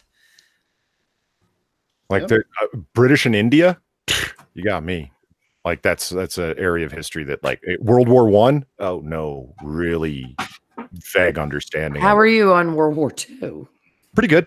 Not bad. Without World War One? Yeah, I know. Well, yeah. Honestly, like it's like when you in history classes as they're taught now, it's like, do you understand the stabbed in the back theory? Do you understand the Tree of Versailles? Okay, you're good. Like it's okay. Works for me. What about the Balfour Declaration? I'm just hey, what do you want from me? Well, geopolitical circumstances revolve around the Balfour Declaration, dude. The nation state of Israel would not exist without it. Yeah, I'm aware, but that's not exactly World War I, is it? It was drafted at the beginning of World War I. It was implemented after World War II, but it comes from that time period. You know what annoys me about World War I? Hitler. Yeah, I mean he was in World War I, and he was also in World War II. You don't say. He's also the product of Belly Pock, Austria, but that's what's your point? Who's getting to it? Thank you, Monkey. I was. Like what turned me off from studying World War I, because like any history that I've studied like at like post-secondary has been like sort of my own choice as extension courses, if you know what I mean, and then my own personal reading. And World War I, in terms of my own personal reading, in courses never came up, and then in World War, or from my own personal reading, I started reading on it and the various treaties between the various Austria-Hungary, and how is it that like Archduke Ferdinand getting shot, how could that lead to World War I happening? And when I started to read how, because it tipped a series of dominoes in terms of the various treaties between different countries, and like you were obligated to come into war on our side and our side and our side. It's so complicated. And then my friend, who's a huge history buff, goes, "That's what makes it fascinating." And I'm like, or baffling. Insane. Yeah. So it's like, I just, whoa. Have you read Tuckman's Guns of August? I have not. Yeah, that'll make your head hurt. So will her proud tower. It kind of frightened me away, to be honest. I was like, okay, let's start in, World War I's a giant clapping pain in the ass. I mean, I was a history major. It's a giant clapping pain in the ass because it is so interwoven to everything else, including the fact that Victoria was overly fecund. It's just, goddamn, it's retarded. But if you add up the wars, everybody's been fighting the 30 Years' War ever since the 30 Years' War kicked off. There's certain areas of history that I do, from what I understand of them, I'd like to know a lot more. English Civil War, I'd like to know a lot more about. No, do you really? Do No? you like Christmas? You like Christmas, Folly Dub? I do like Christmas. Yeah, I know. It will make you very sad. Really? It will make yes, because Cromwell basically outlawed the celebration of Christmas. Oh. He was a joyless motherfucker. Yeah, that's pretty. Well, you know who else was rather stupid in their well, I mean, Congress didn't sell. It was only served in only was in session on one Christmas, and it was the Christmas immediately following, because they're trying to separate themselves from everything English, and they're like, Christmas is rather English. We should not call Congress out of session on Christmas Day. That's a very English thing for Parliament. That's a very Puritan thing. It was just not a very English thing. It was a very Puritan thing. It didn't take them until the next year for them to go, okay, whoa, let's just keep our heads here. You know, that's because half the country had not been settled by those disgruntled Puritans. Mm-hmm. I mean, the Northeast was settled by the Puritans. The rest of the Eastern Seaboard and the South were not. They were not Cromwellian douche canoes. And that's part of the interesting thing about the morality of the founding fathers. Some of them were Puritans to the ground. Eric Peters says, Polydub has been to a communication class.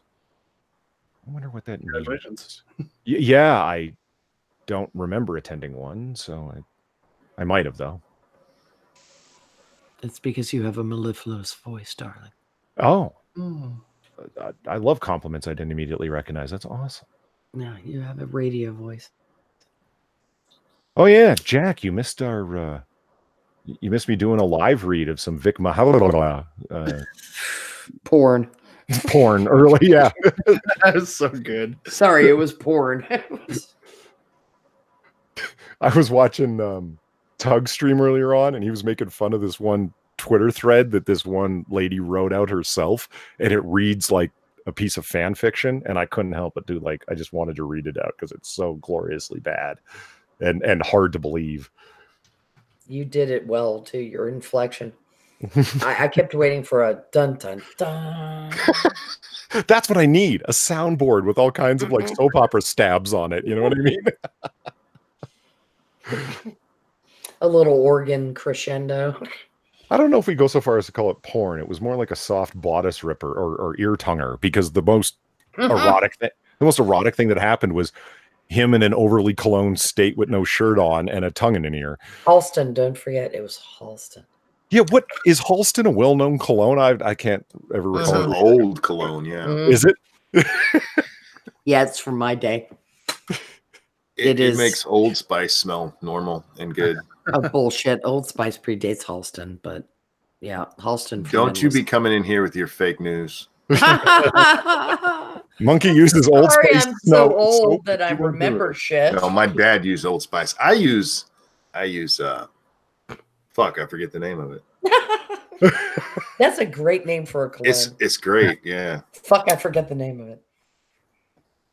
But it's just for me and Lady Monkey. I don't like slather in the shit. I put just a little dot where she would smell it if we're cuddled. Yeah, my dad was an aftershave guy. He never wore cologne. It was like the face slap. You'd hear whap whap. Oh yeah, yeah. Really? And then the intake of air through the teeth. And then it's like, yeah, I'm ready for the day. Eyes watering. Does it feel like that if you shave your legs? I don't Did you put slap aftershave on 'em? aftershave on my legs. Well, women got to put some kind of conditioner on after they shave. We put moisturizer on. We don't put aftershave on. But I thought that there was a because I mean I've seen many a girlfriend lathering her legs after shaving, but it's like I would have assumed that there was some kind of because the whole point of aftershave is to close up your pores and any minor abrasions or alterations you might have gotten, right? My mama didn't teach me that. It was like, suck it up, sweetheart. Put a little tissue on it and walk it off. Don't shave above your knees. It means you're loose. Actually, all that means is it will be a giant clapping pain in your ass from the moment you do it. Wait, it claps if you do that? Well, what the hell? You don't watch it, it will. Okay. Yeah, I'm a bit concerned for that one. No, it's more like a shave your legs above the knee, it'll make a clapping sound. It's not. That's not it. It's just a pain in the ass because there's enough leg to begin with. It's actually a lip smacking sound. Unless you have short legs, shaving above your knee is really annoying. I still don't understand how this clapping. It claps. Trying to see your thigh in its entirety, standing up or with your leg propped up on a counter is not easy, Jax. Try it. Clapping, though. That is a turn of phrase. How do you turn a phrase? There is. I will try. Because when the wind goes through the lips, they go. Yeah, that's it. You only shave your upper legs in front of a fan. And that's where you get the clap. Oh, God, you have never heard That's how you clapping. got the clap? I don't think that's how you get it. Oh, God I'm damn. fairly certain that's not what we learned in health class. Why am I the victim of your jokes again? It might have something to do with the fact you're the only woman here. And you just told us you got the clap from shaving. Right. Mm-hmm. And that has more to do with it than anything else. That's exactly what I said. You're that's what we absolutely heard. right. That's CNN, how you get the clap. That's what you said. CNN, true news. Am I the only one who heard her say that's how you get the clap? I definitely heard it. Mm-hmm. Those were your exact words. Yeah, you little fuck buddies all joining up against me. You're charming. Damn, listen, are listening. I have no friends anywhere. Well, you wrote me out of the will. Why should I be easy on you now? Yeah, well, fuck you anyway. Go easy on her. She got the clap. Oh, good. Damn it.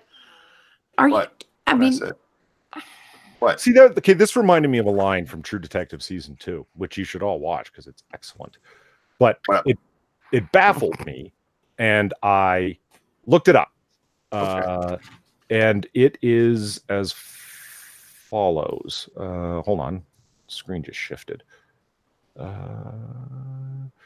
So what's her name's character, Rachel McAdams' character, is talking to her sister, and Rachel McAdams is a police detective in California. Okay, and they bust a house where a bunch of girls are doing like web ho, like cam whore stuff. Oh, cam whore. Okay, you know, and her sister is one of them, one of the hoes, and she's like, Jesus fucking Christ, I bust a hoe house, and you're in here doing webcam shit.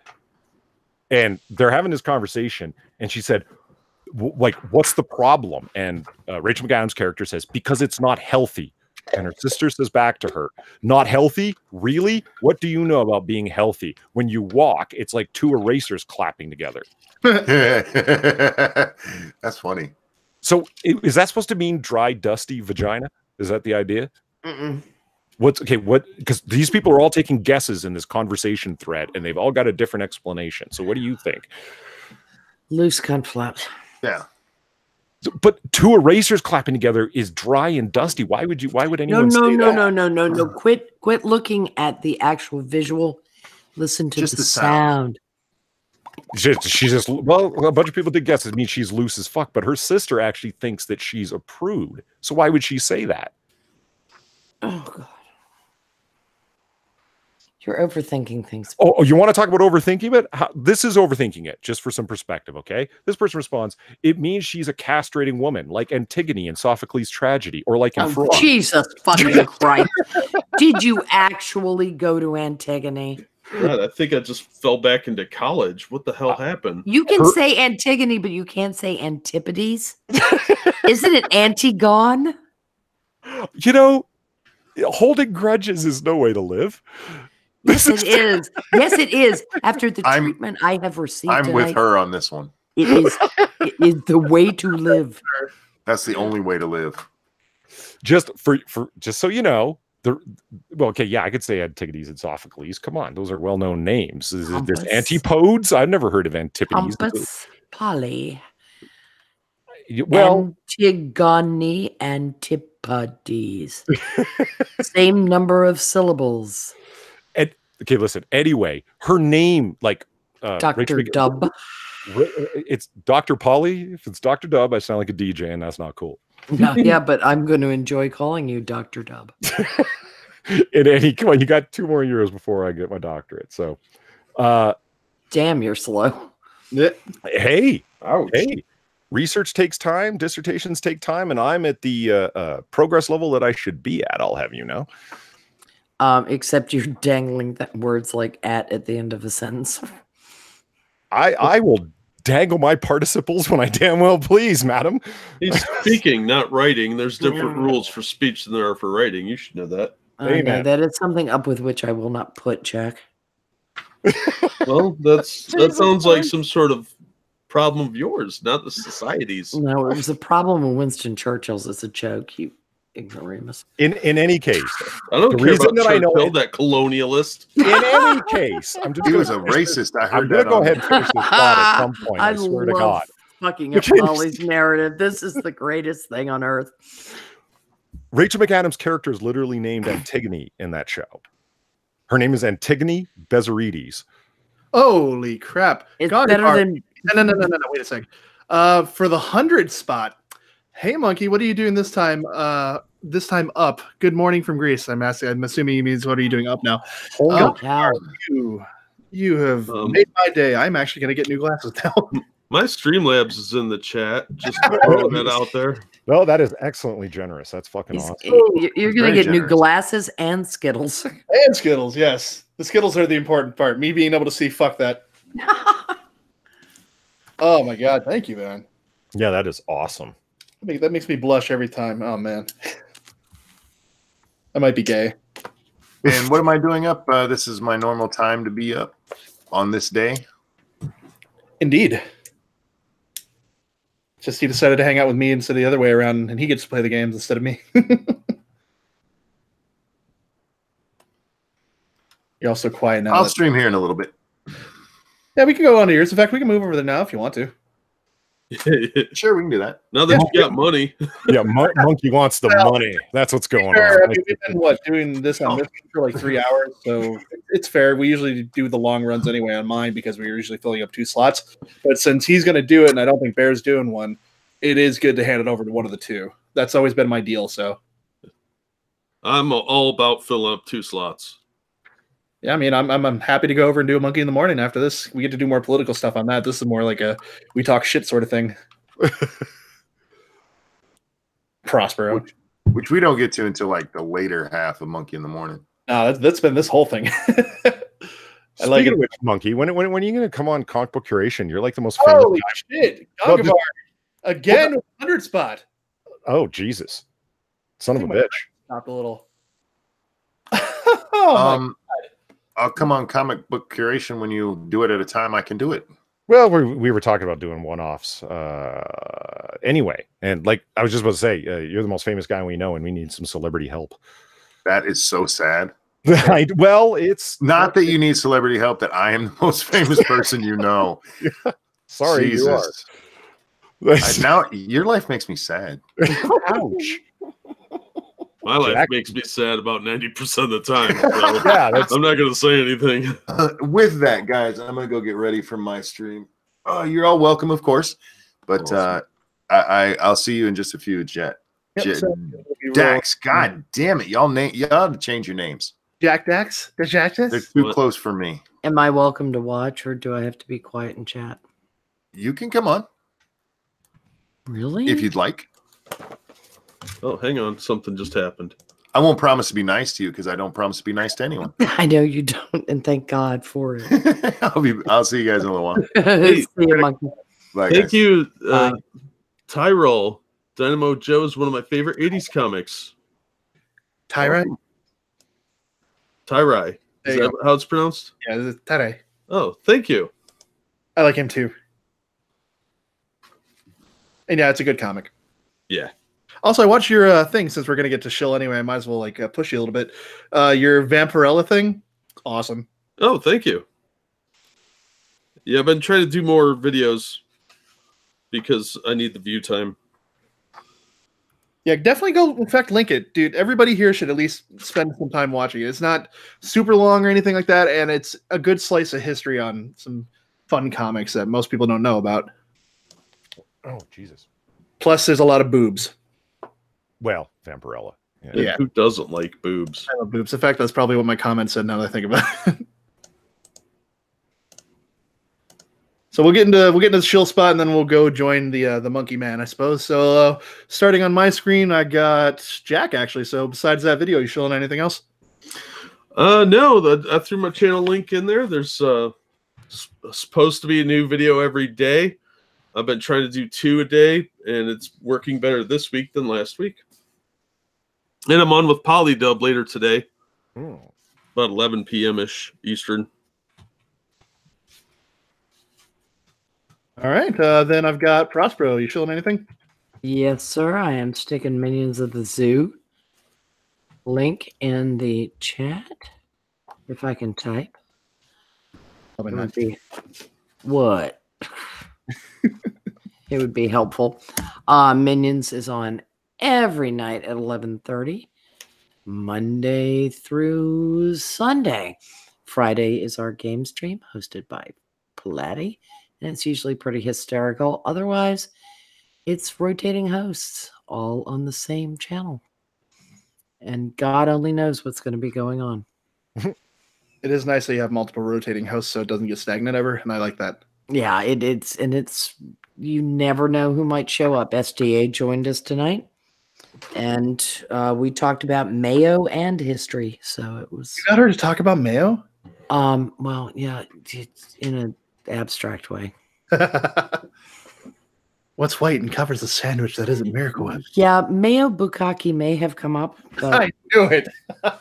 I of course was the one that brought it up. But the yeah, she was pretty horrified by that. I can only imagine.